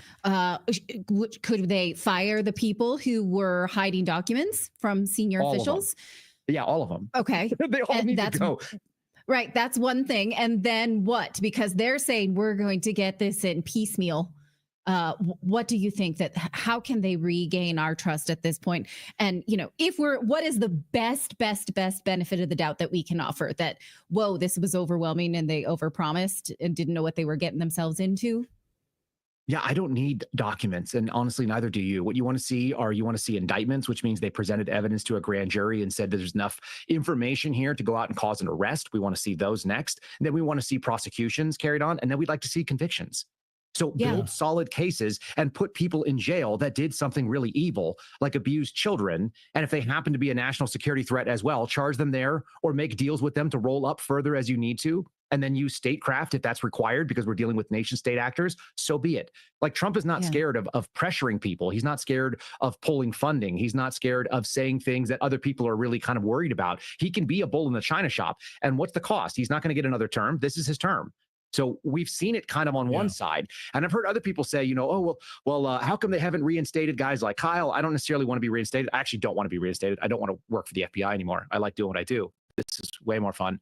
But I do want to see guys that want to go back to work there. Like, if you're a whistleblower and you got removed, I just got 50 pages of documents before we went live from the DOJ saying that they've looked at my equal opportunity employment complaint. And in 50 pages, they told me that all 13 of the retaliations that they acknowledged were potentially retaliatory, none of them actually had any evidence that I was retaliated against. And it was given to me by a DOJ contractor. So look, it's totally unfair what is done. I'd like to see some corrections. Bring in the people that know where the bodies are. And for anybody that says, well, it's politics and there's a backlash, because that's what I've been hearing. Well, we can't bring on my buddy Garrett O'Boyle has been 29 months with no pay. The FBI removed him for something that I did, and I have acknowledged publicly that I did, and so did the company that I went to. I went to Project Veritas in May of 2022, and I exposed that the FBI was actually lying, and that the Southern District of New York was lying in federal court to a judge and they were presenting statements that were factually false. And when they did that, they got slapped, and that case went away simply because of what I did. And that's fine. I'll take the heat for that. And, I don't want to go back. But my buddy didn't do it, and they removed him. And the fact that they're not putting him back in, it's not about political backlash. They just named Dan Bongino to be the number 2 in the FBI. There is no more politically aggressive move than that, based on all the things that Dan has said. So you can't tell me that they're worried about hurting people's feelings. You need to bring people in that know what the roadmap looks like. If you were going to go into a foreign country and try to stage a coup, the first thing that our special forces guys do, they do really good map recon. They look at the satellite imagery and they get a local guide. They co-opt somebody that's a friendly to help work, help them go around and find out where to go. You need a tour guide to the FBI. And it can't be some retired guy that left in 2016 and never saw the weaponization. It's got to be someone that left in 21, 22, 23 that saw the ugly end of this thing, because the default position for most people inside the FBI, and DOJ is the same way, by the way, most people leave there and feel really good about what they did. You got to find people that are a little bit disgruntled and think, hey, this agency was something and it is not that thing anymore. And I'd like to see it return to an apolitical, if possible. It's been a long time since it's been that way, but let's see it actually honestly treated like they give a darn about the Constitution. and that's the guiding press. It doesn't need to be partisan, but that's what we were promised. And so if you want to go ahead and give me what we were promised an apolitical DOJ that's going to swing back aggressively towards protecting American civil liberties. By the way, the left should also cheer for that. They shouldn't want to see this thing swing back and forth every election cycle. No, we need a tour guide through the cesspool. And by the way, we would not want you to go back to the FBI. We love you where you are, because you're a voice of reason in this craziness right now. So we'll get, like I say, Pam Bondi is a friend. I consider her a friend, but again, this smells weird, and we're going to call it out, and we want answers right now. And I think the American people. Well, are sick yeah. and I mean, tired I of hadn't this, thought of it that simply. Indictments. Yeah. Indict the people who hurt children and young girls. And young boys. No more binders Let's with do that. influence. No more Yeah. binders with influencers. Don't give me or those, think about this. those pink Think about any, call me back pads. I don't want to see those anymore. We've seen them. Think about any major criminal case that's been done. You don't try it in the court of public opinion. They do a little bit. They do some messaging, but at the end of the day, you don't need to actually see the evidence. You'll see it when they go to trial. That's what you should be geared toward. And you don't want to reveal it before it's supposed to be done. There's a process.